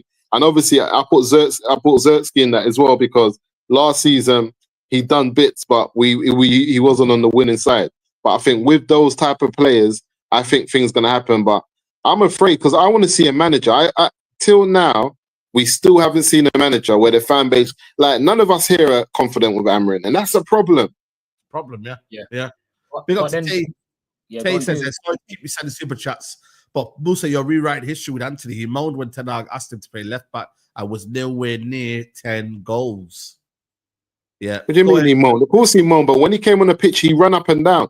Anthony, everyone knows Anthony ran. He moaned on the touchline, but when he came on the pitch, Anthony always gave it his all. One of the I remember when everyone started saying Anthony was a better defender. He actually defended well. Because when he wasn't doing well and I was on him, Mandem will say, but he fits the Eric Ten Hag system because he defends. He fits the That's what man used to tell me. But I used to say, bro, I need him to score and assist. Bro, it's crazy, man. It's crazy, man. There was another link as well today, man. Felix Nmecha, Man United apparently are interested in midfielder Felix. Another name, man. We've been linked with him for a while, you know. I think this one has a bit of credibility in this one. We were linked to the PSG kid yesterday. Now we're linked to this one. Yeah, yesterday was but yesterday wasn't really credible, man. It was team talk, innit? But this one here, he's more of an athletic midfielder, one that, you know, United are wanting box to box.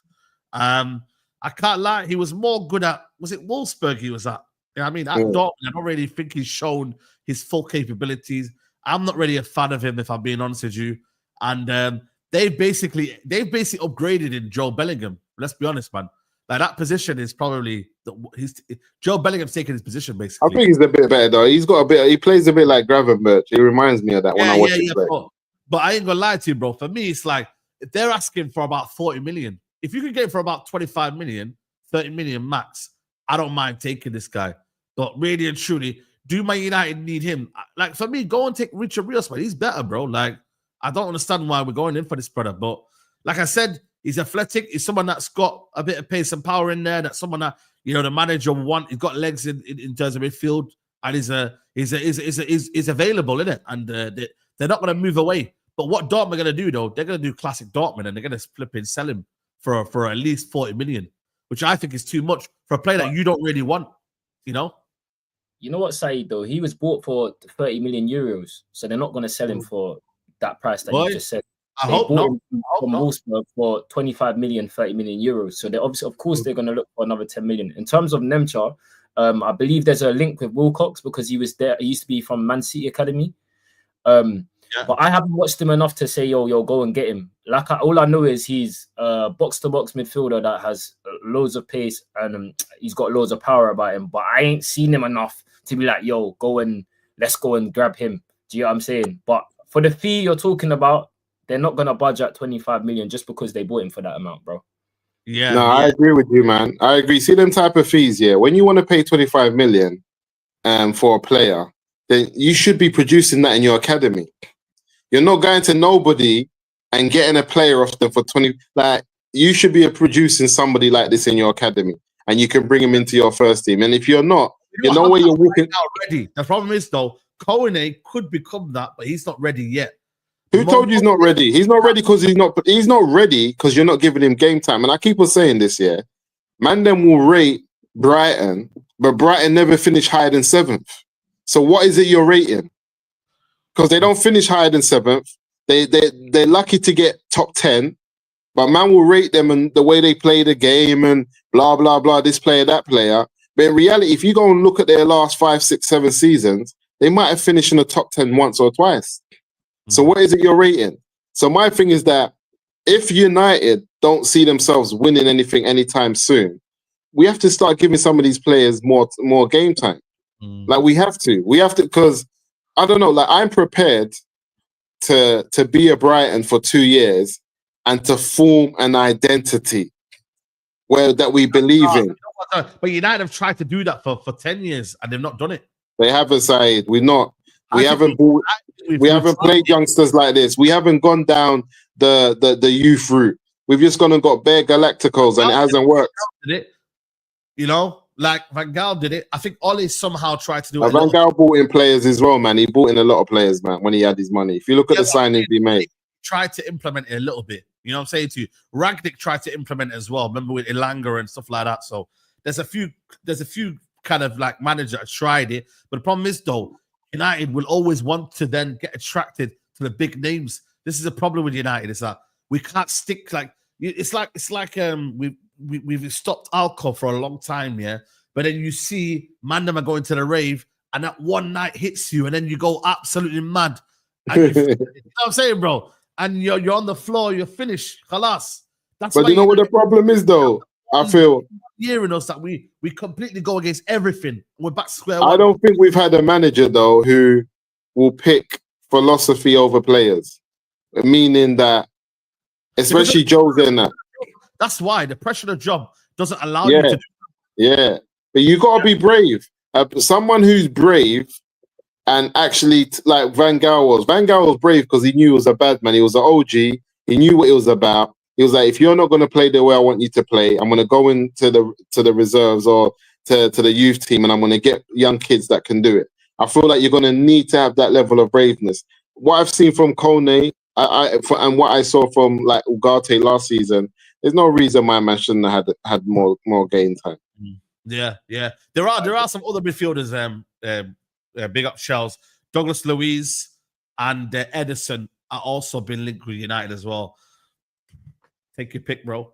You see the Douglas Luiz thing? Can't we just grab him on a loan? Who? Can't we just do that? Douglas Luiz. Can't we just grab him on a loan and then get an actual midfielder? No. I remember Norridin or someone talking about that. This Ratcliffe is not on loans. This United setup that we got, they're not on loaning players and making like a, I don't know, improving another team's player and not giving like a chance. I don't think we're on it. I just feel like other clubs just do a loan and then maybe an obligation or loan or like proposal of like, yo, we're gonna pay 20 million if he performs. I don't see why United would do that with Douglas Luiz, because you're getting he's not necessarily my first signing, but if we're looking at midfield options and you can get him in as well as another midfielder, because they're not asking for a lot. I feel like United needs to bolster their midfield with 2 players. I'll take bare players from Juventus right now. Juventus have got a few players that I think we can do with. And I think a loan, like you're saying, makes sense. But I think there's a few players that Juventus have that I'll test their resolve. I like the Turkish kid they got as well that plays in it. Yeah. So I feel like they got a few players. Why don't we just do a swap deal? Sancho for Douglas Luiz? Sancho's money. Sancho's thing is a money thing. He's not having it. Didn't you see that youth from Ajax that said he got that contract from Saudi Arabia and he didn't sleep for 5 nights? What? Who's that? I sent that into the group. One of the mandem that plays for Ajax, they asked him if you got the Ajax, I said it in last night, they asked him, you should play that Saeed, because that was one of the realest things I've seen. Let me listen to this. Let me pull this up, man. Let me pull this up. That was one of the realest things I've seen. Play that. Yeah, Trooper Upcom. Yeah. Listen to it. Yeah.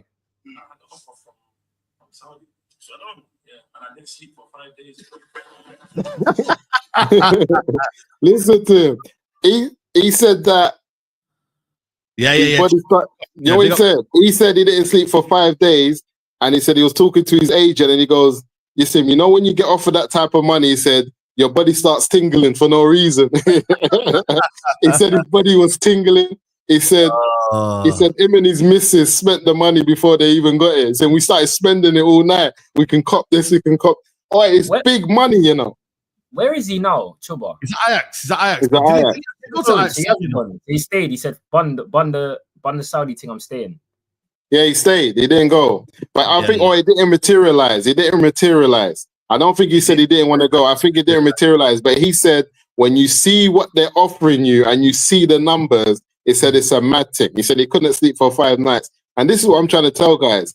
When you're a footballer and you realize, like I said to someone the other day, Jadon Sancho has achieved a lot of things in his life at this age now.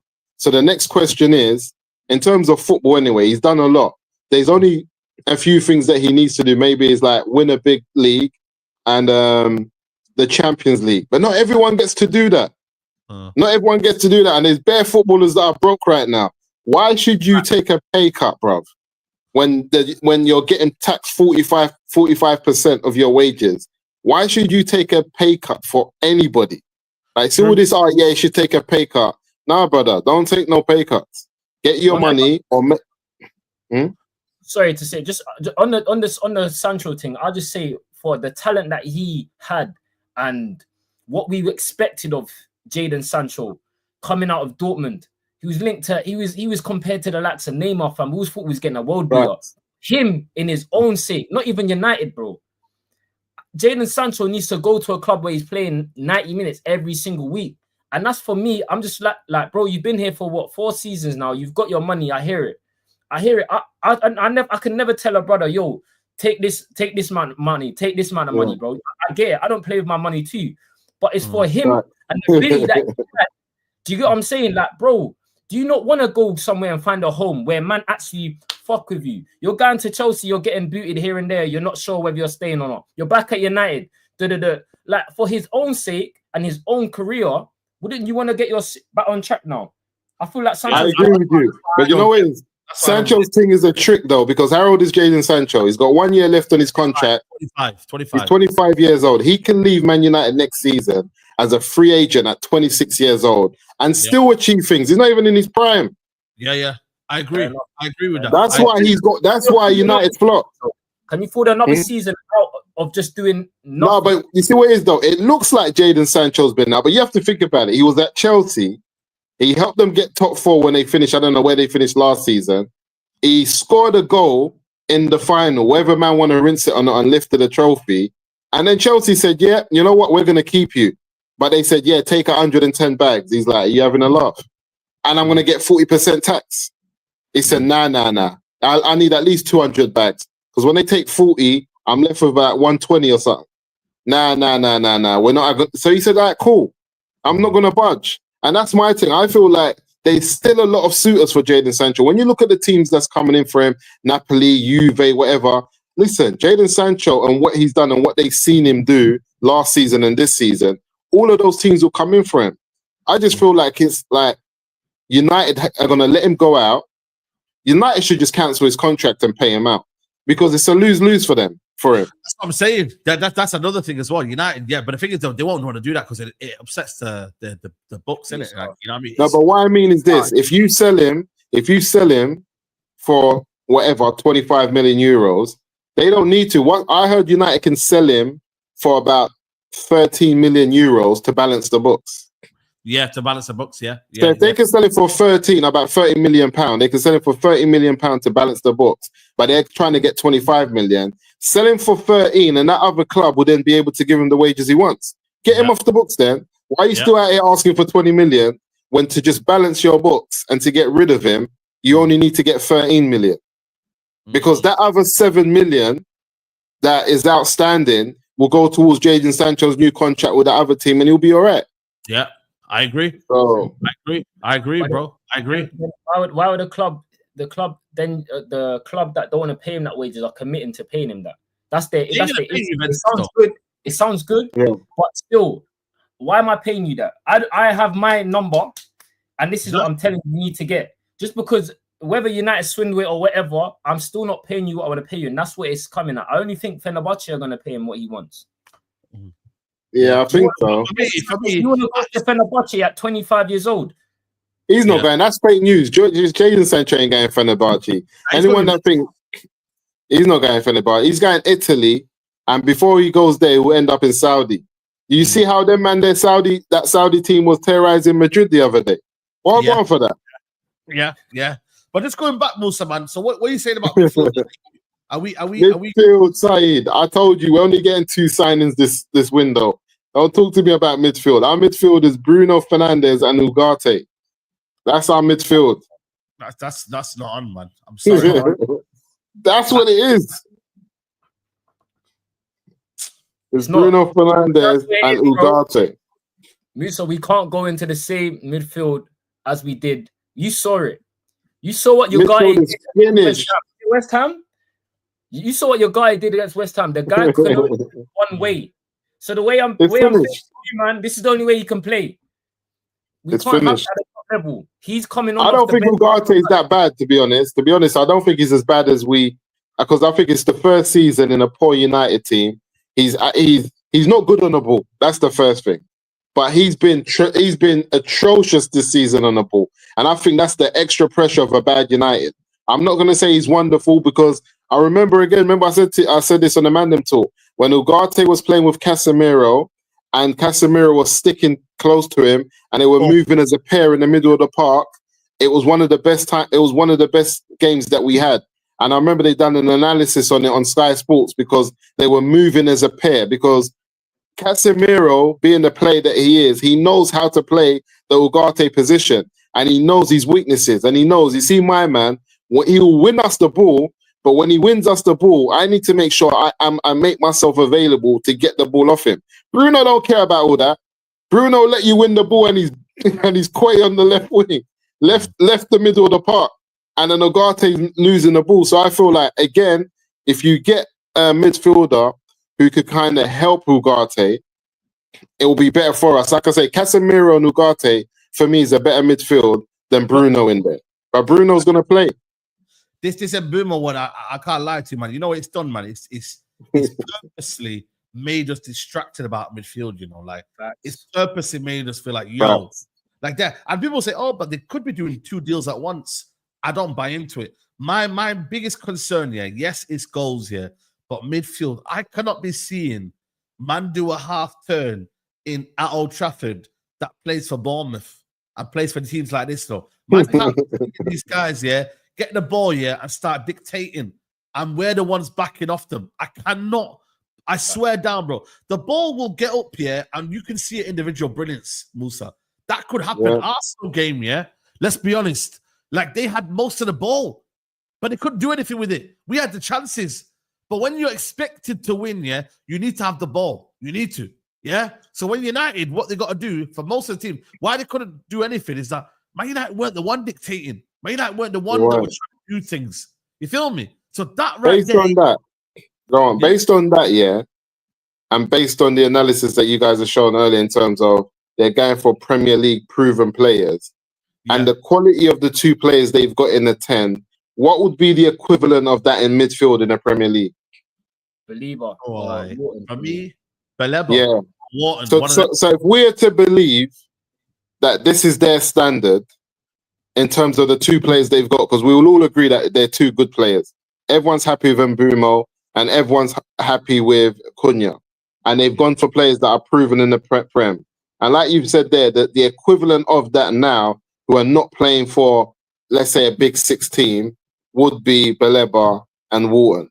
So we should be that should be the standard we're expecting to be linked to, because it doesn't make sense being linked to Prem proven players in the 10 positions, but then when it comes to midfield, it's not Prem proven players. What are we doing, guys? Is it Prem proven or not? It's Prem. For me, this summer's Prem proven. I'm sorry. This is summer Prem proven. Get me players that know the league. Yes, you could go and get players, because I'm not gonna lie to you, the players that are out there in Europe, they're going to other clubs like Reinders. Reinders should be a Man United player. Like, that's the sort of signing. If it's Prem proven, then so name me that. So if it's not Wharton and Belieber, who's these Prem proven players we're getting in the middle of the park? That's the issue. I'm not gonna lie. For me, it'll be Onana for Aston Villa. I think he could do a job at United. I would look at players like Would you look at the one that you mentioned earlier from Sander Berge? Would you look at the Juve one? Santos from Chelsea. You know what I mean? The Juve one that you mentioned earlier that he's played for Villa. Would you look at him as a Prem proven player? Yeah. Douglas Luiz. Douglas Luiz. You know what? Okay, I'm not fond of it, but yeah, I'd be Yeah. open to that. Yeah. Okay, that makes sense to me because obviously I want Baleba and Walton as well. But I'm thinking if we're not getting them two, who are the other two proven players that will be at the equivalent of an Mbeumo and Cunha? Because the other ones that you mentioned in Sander Bergen, they're not no Cunha, they're not no Mbuemo. Yeah. Do you know what it is though? The problem is that we can't fix everything in one window. That's what we've been told, innit? And we don't have the funds. That's what the issue is. So I think we're looking at those players next season. Unfortunately for us, I wish we could go, bro. I wish we can go grab Baleba or Wharton right now, but it's just not realistic. Obviously, Ineos have prioritized the top end of the pitch, and it looks, for whatever reason, not even Ineos, United haven't prioritized midfield since Michael Carrick, bro. Madness. I'm saying, it's a mad thing. I don't understand how an institution as Man United go against Rodri every single season, go against Gravenberch and McAllister, go against Rice and Partey. I can name any midfield, any of them. Yeah. Any single midfield in the Prem right now, I can name João Gomez and Andre better than us. It's a madness to me. It's a madness. Know what it is? We don't know 3 years, man. By 2028, we're winning the title, though. Though? I said this is Saeed the other day, though, Saeed. On paper, our midfield looks scary. Just on paper. Because I said to Saeed the other day, remember I said it? No, I said it's Saeed.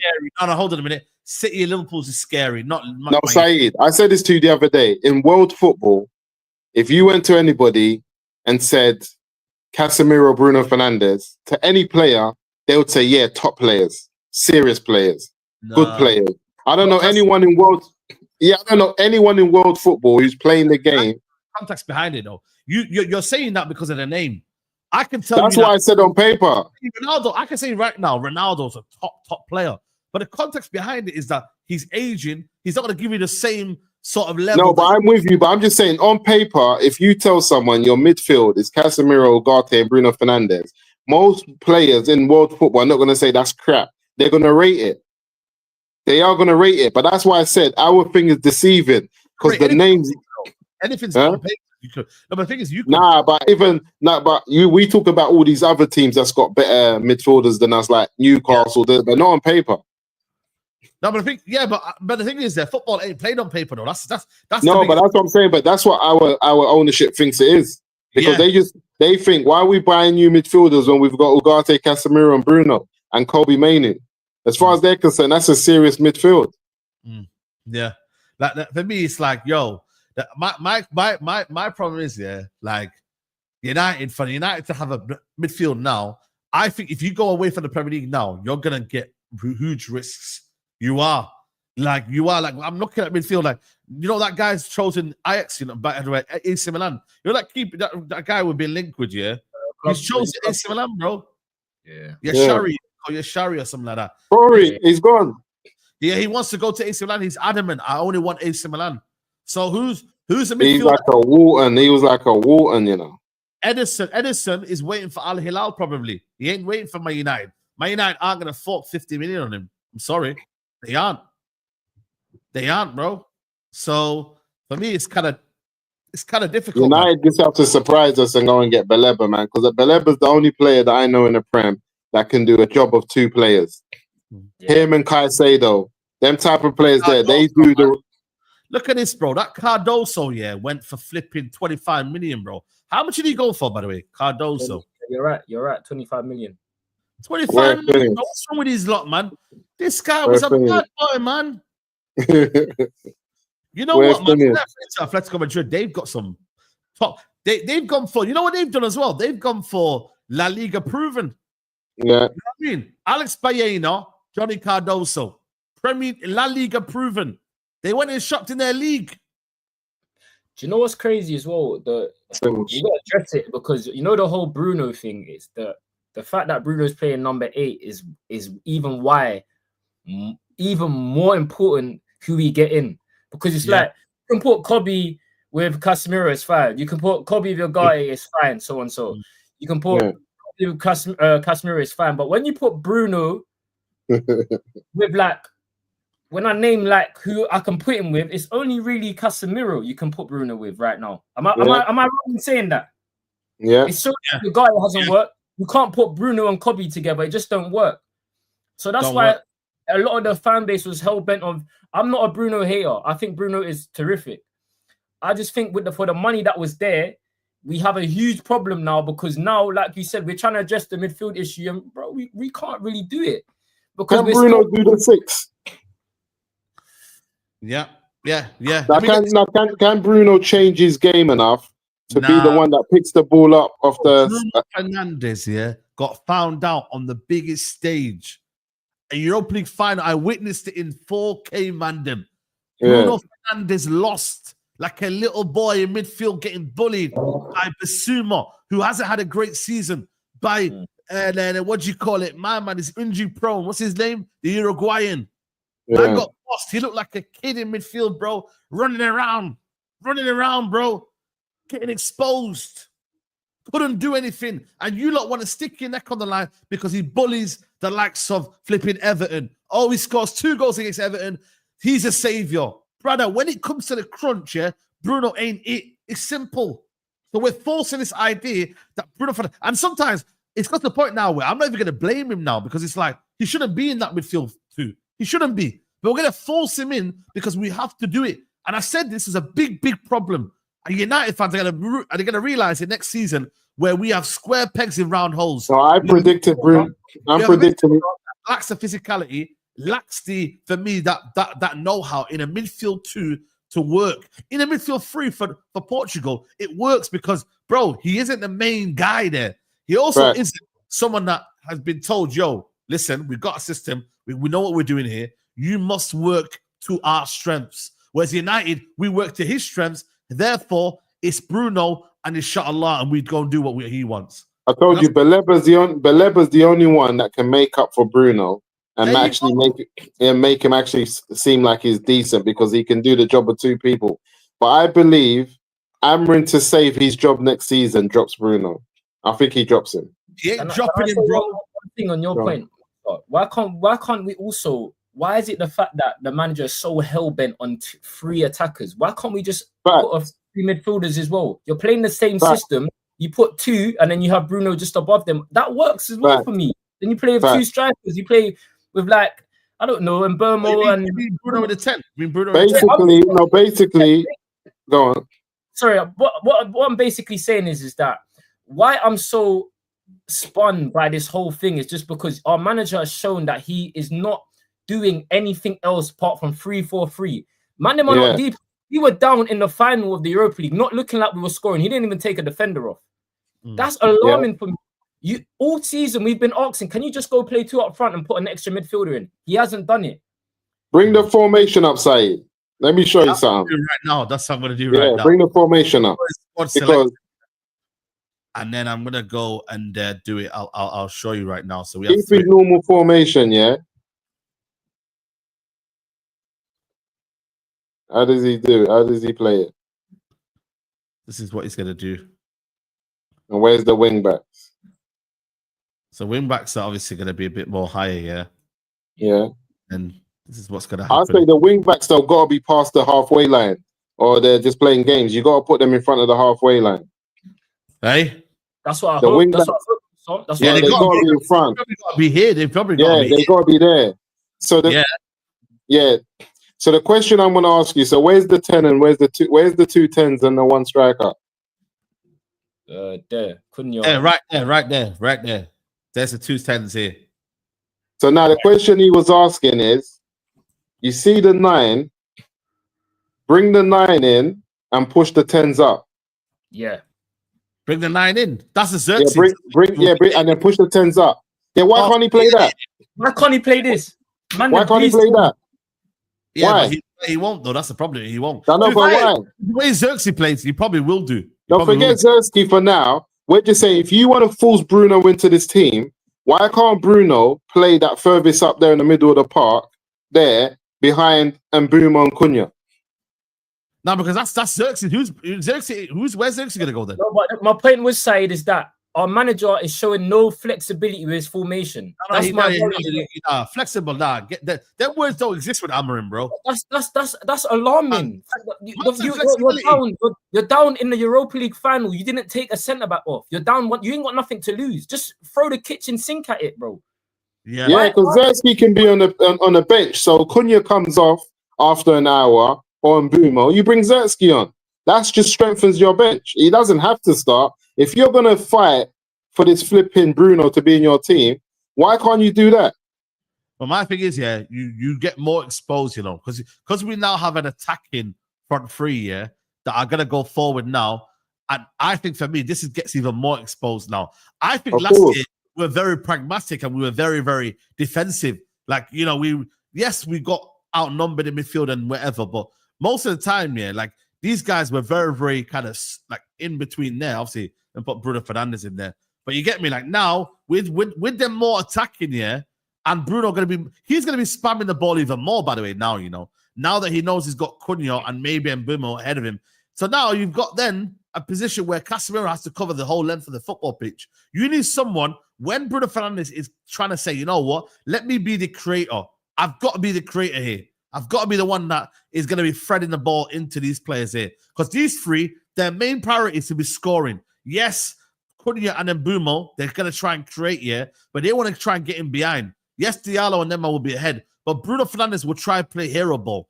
And therefore, if he's going to do that and get forward, and we go forward like a 6 here, this will be a problem. You have to. But you know what he's trying to do there, Saeed? When that 6 goes forward, let me give an example. When the 6 goes forward, or when the 8 goes forward.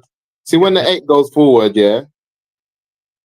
who's the 8? When Bruno push Bruno forward.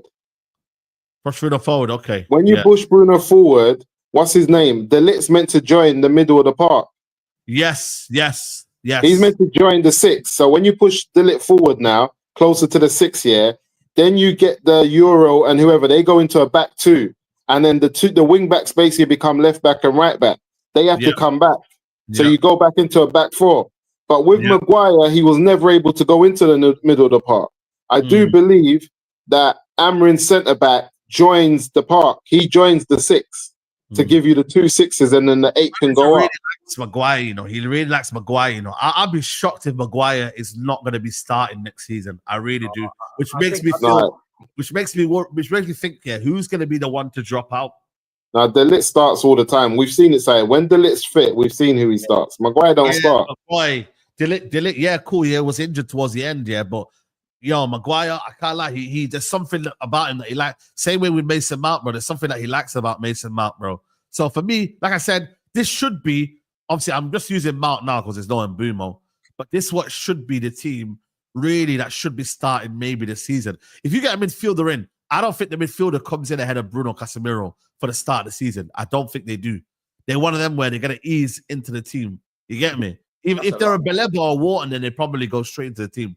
But I see this team here probably starting the season. I really do. Like, okay, we'll have maybe a striker, but Xerxes will probably be the one that's given the opportunity the first. They said they want to get 4 more players, they want to get a wing back, midfielder, and a striker. And what else? And a goalkeeper. Cool. Would you forfeit a wing back to put that money onto a strong like 8? For example, you forfeit a wing back to get a Beleba. Yes, of course. Yeah, that's what they should. That's what they should do. Because if you put Beleba in that team and someone like Osherman and a new goalkeeper, it's a lot. It's a lot. As I see this lineup, it's pissing me off already. This is the reality. I'm dealing with realities, man. I'm not trying to tell you a lie, but this is what happened. You know what would be the best thing, The thing would have been so good, was if United played a 3-5-2, Like, that's what I just said, Saeed. That's what I'm saying to you, bro. Bruno is another midfielder, and they play 3 in midfield. All of a sudden, it's not man. It is. 3-5-2 would have been nice, man, because then you would have had a midfielder here. So you would have had Bruno Fernandes there, and then you would have had someone in there. That would have been more ideal, man. You get me? But it is what it is. He's gone for the 3-4-3. Let's see if this works. It should. The thing is, right, we've got this kind of misconception that a formation needs to be constant. It should be evolving. It should be adapted. It should be like it could change. It can morph into a 3-5-2. It can morph into a 4-3-3. It can go. To be honest, guys, you might. Yeah, go on. You lot might have just unlocked it. He might really just go 3-5-2. You get like we might be missing something. He might just do this 3-5-2. This is going to be the easiest thing for him to do to keep his back three and the type of setup and the instructions he's given it. He might, because his love for Bruno might make him go into a 3-5-2. I think you lot might have unlocked something here. That's what I'm saying, bro. It should be a case of like really and truly, United should be able to adapt to different games and different scenarios and whatnot. It should be really and truly. We should adapt. So with the players that we've got now, Saeed, who do you put in this 3-5-2 with the players that we've got now? Who makes it work? You can play Mbeumo and Cuddy up front, and then obviously you know what it is, they're split strikers, so you can have them going wide, and then you can have Bruno then making them third man runs. He's almost like a free man. Who's the two behind Bruno? The two behind Bruno obviously would be Baleba and Casemiro. Now, if we didn't get no one else in, who would you put behind Bruno now?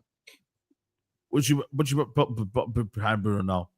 And like, if we didn't get no Baleba, just that's sticky. I don't want Casemiro and Guate in midfield. Kobe, man. Kobe. Kobe.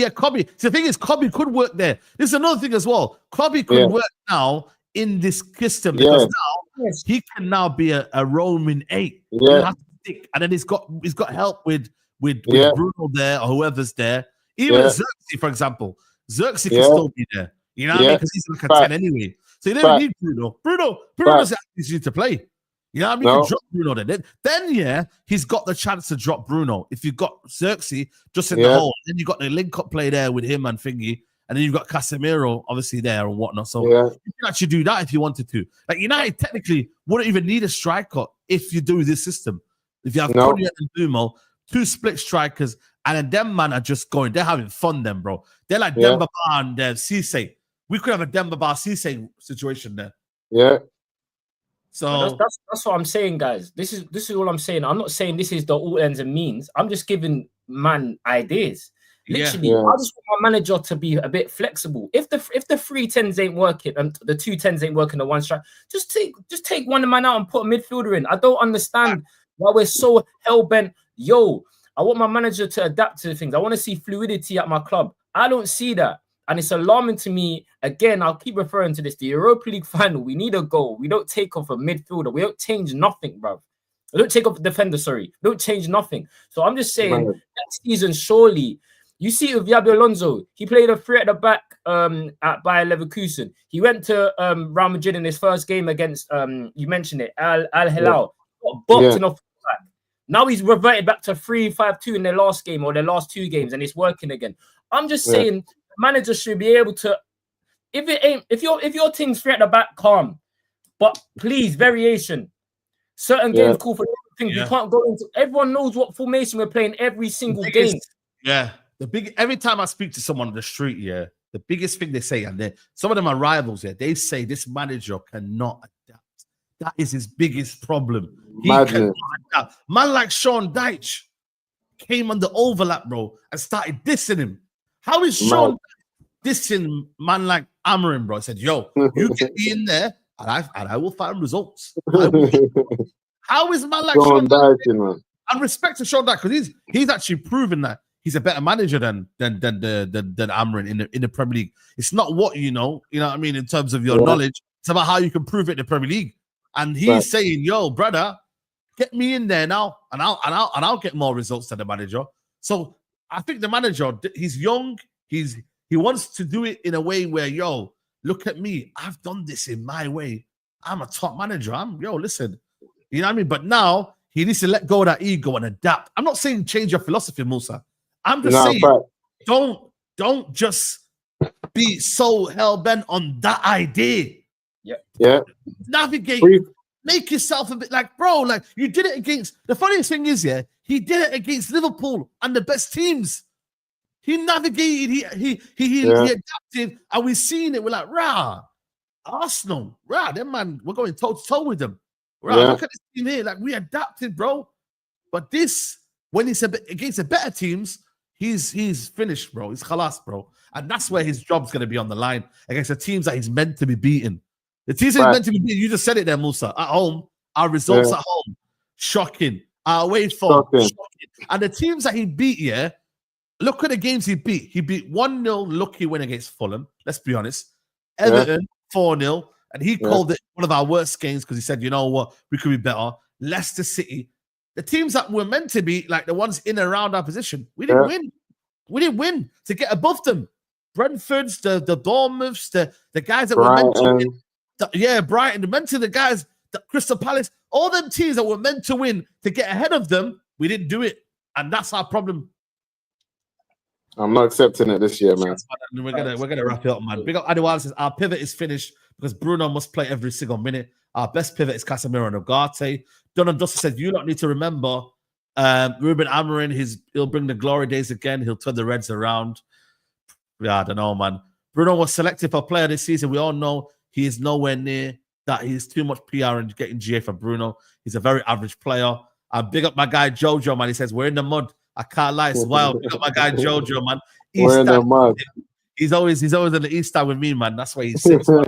Yeah, real one. He's like, yo, man, I just want to see that, Listen, I might have my opinions about the manager, but we all support United, but you can't switch up because you don't like the manager. You can't. Yeah. Sorry, whatever you think, you're going to say, yo, my United are playing. We want the best for our team. And this now, we need to be in the best preparation possible. You've got to fight, bro. Unless you duck out and you want to get out, you have to still face the fight, Musa. The fight's winning. People are paid tickets. They expect, they demand a show. United can't go in there with A, the same trainer that you got absolutely done over, and then B, no adequate training and no adequate. Again, we need to just need to close the show down because I'm about to go again. Sorry.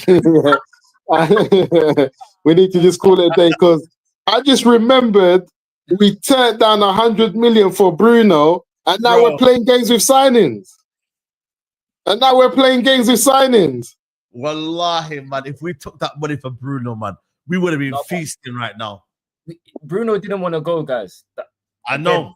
But the team have to no. But remember, Bruno said if these men showed the hand, United, that they want to sell me, I'm off. That goes back to my point, Musa. We don't do this. United do not act like a ruthless big club. I see Man City do it. When man need to go, they go. I see Liverpool do it. They didn't give De Bruyne a new deal. Bro, they kicked De Bruyne out. I seen Arsenal get rid of Aubameyang, get rid of all of these Lacazette, man. No problems. When it's United, Bro, he was crying, bro. He was saying, the report asked him, yo, what about this new deal? Well, listen, man, you know what I mean? More. They said no, man. They did it with Aguero. They did it with Yaya Toure. They said, yo, it's done, bro. See you later. Them man are calling you up and telling you, don't come back.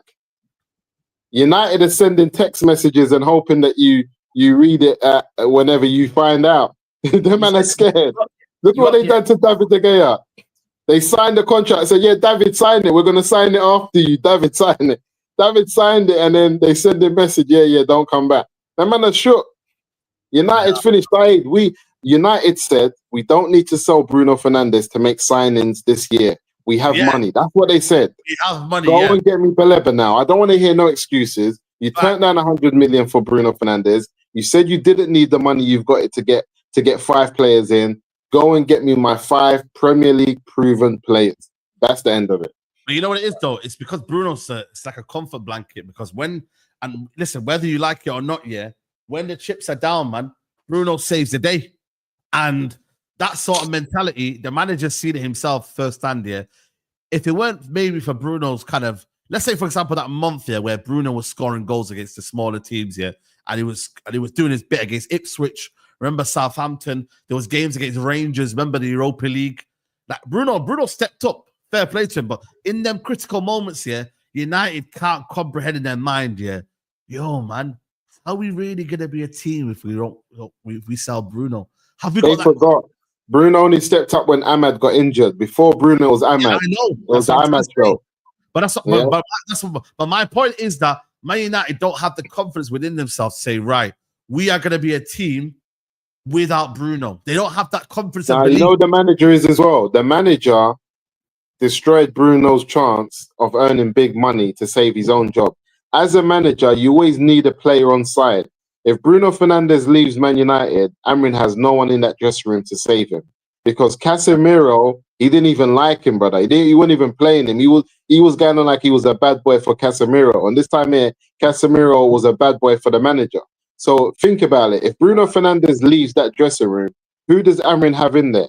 Where's this? Like who? Yeah. Delo. Man, then will tell Delo, shut up. Like, keep quiet. You know what I'm saying? Delo will get no time.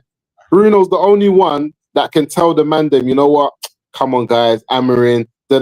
So he knew, listen, if I let Bruno go, I might as well hand the towel in now. It's done. Yeah. Yeah, bro. So it's a mess. You know what's fun as well? We're looking at the guys around us here are losing players. You see, Bournemouth and Brighton, they're losing some key players. We're looking them man around, but then what they're going to be doing though, they're going to be quickly buying their replacements. Them man Caicedo, and they wouldn't got a level. I must stop you. I'm sorry, bro. You can't. I listen. If we're looking around at Bournemouth and my next season, then I don't want to hear it. I'm a big reality, bro. Nah, bro. I'm sorry, bro. That's the reality, my guy. I need to see something, bro. Nah, reality. I need, bro. If them man are getting weaker, Man United should be getting stronger because they finished 15, 20 points above us. They finished Brentford, I think, finished 15 points above us. So if them man are getting weaker, United get stronger. Simple. That's the way I look at it. The game's a game. You don't just say right. Like if you look at you watch every sort of Narcos movie or all of these movies, yeah. You watch them, yeah, on these little series, yeah. They lose their main guy or their main man. Guess what happens? They start to right, we're on the attack now. We're on the offense. Let's start taking over their area. You don't just wait around and say, you know what, man? We've took the guy out. We could just chill. Nah, you go and get to the area and you take what's theirs. Simple. There's no case of just sitting back. United have got to take their players and then go on the initiative and go on the attack. Man United can be a cold place for these black players. We got to be real, but man, them Old Trafford could be a cold place for them. Ask Zersky. I don't know. Zersky didn't know what time it was when they were booing him off. My man was ready to call it a day from early. So this Mbuemo and Cunha thing, man, them if it don't go right for them, trust me. I remember how they deal with certain man. It's rough up there in Manchester side. It's mad. Sometimes when I come to the ground, I'm like, yeah, if you lot start getting too like, sometimes you hear certain chants. If you hear certain man screaming too loud, you're like, bro, don't be careful what you say next, bro, when you're next to me. So. I don't know, Saeed. It's deep. The way the game's going and the type of players we bring in. When everything's going good, it's good. See, when it's going bad for them, there's no way back. Oh, there's no way back. See, man, we're gonna wait in that stadium. In that stadium, it's real. And this is what I told the man them. I'm gonna defend Mbuemo and I'm gonna defend Cunha all the way. I don't care how they perform next season. I know that these lot were Man United. You gotta blame Man United. They're top level players, man. You're getting certified. Share Sully's tweet. Yeah, big up Sully, man. Sully's doubled down on what he said, man. So big up to Sully. You get me? He's just saying basically that he's no backtracking or no deleting tweets from me. And Mbuemo will be my United player. Wouldn't say this if I didn't know with confidence. Both clubs will finalize the add-ons and he expected to have his medical next week. Wording should have been better, but for me, I'm on first post. God bless. Yeah, big up Sully, man. Like I said, bro, let's see, man. Next week, like I said it to Shells. Yeah, drummer to drummer is quick in it. Tell him, Wilson, man. By the time you know it's quick. You know what I mean? Drummer to drummer is quick. It's quick. It could be a good quick or it could be a bad quick. That's what I'm saying. I'm hoping by next drummer we're here and we're talking about like, yo, Mbuemo's done. You get me? That's it. But not hearing the Mbuemo deal's done. I don't want to hear. I need to hear midfielder, real strong midfielder links. I'm not even thinking about Mbuemo no more. That's done, brother. United are going to pay what they're going to have to pay. Saeed, it's the middle of the park. What are we doing for Bruno Fernandes? Because Bruno needs someone that can just clean up because he can't do it. And this is why, for me, Belebeting's been quiet. No one ain't been linked with him. No. He's the price though, Musa. Like, you're just not going to get him. You know what I mean? You're really not. Unless again, I know. You know why I say money talks? Money talks, you know. It does, but do we have money? We're not talking, bro. We ain't talking. We're not talking. Yeah, We're whispering. We're whispering after we turn down the Bruno money, you know. We're finished. We're whispering, you know. That's crazy. And I said whispering, you know, after the season we had as well. Man, say whispering. Oh man, but listen, people. I don't know what likes we're on right now, man. But let's see what likes on. This has been a solid show, man. 754 likes, guys. Well let's done. get these likes to 1,000, man. This has been a wicked show, man. You know what I mean? Let's get it to 1,000 likes, man. Everyone, right now, stop what you're doing. You know what I mean? Pay attention and just hit the like button. It's right here, people, man. I'll show you right now. If you don't know where it is, yeah, it's right here, people.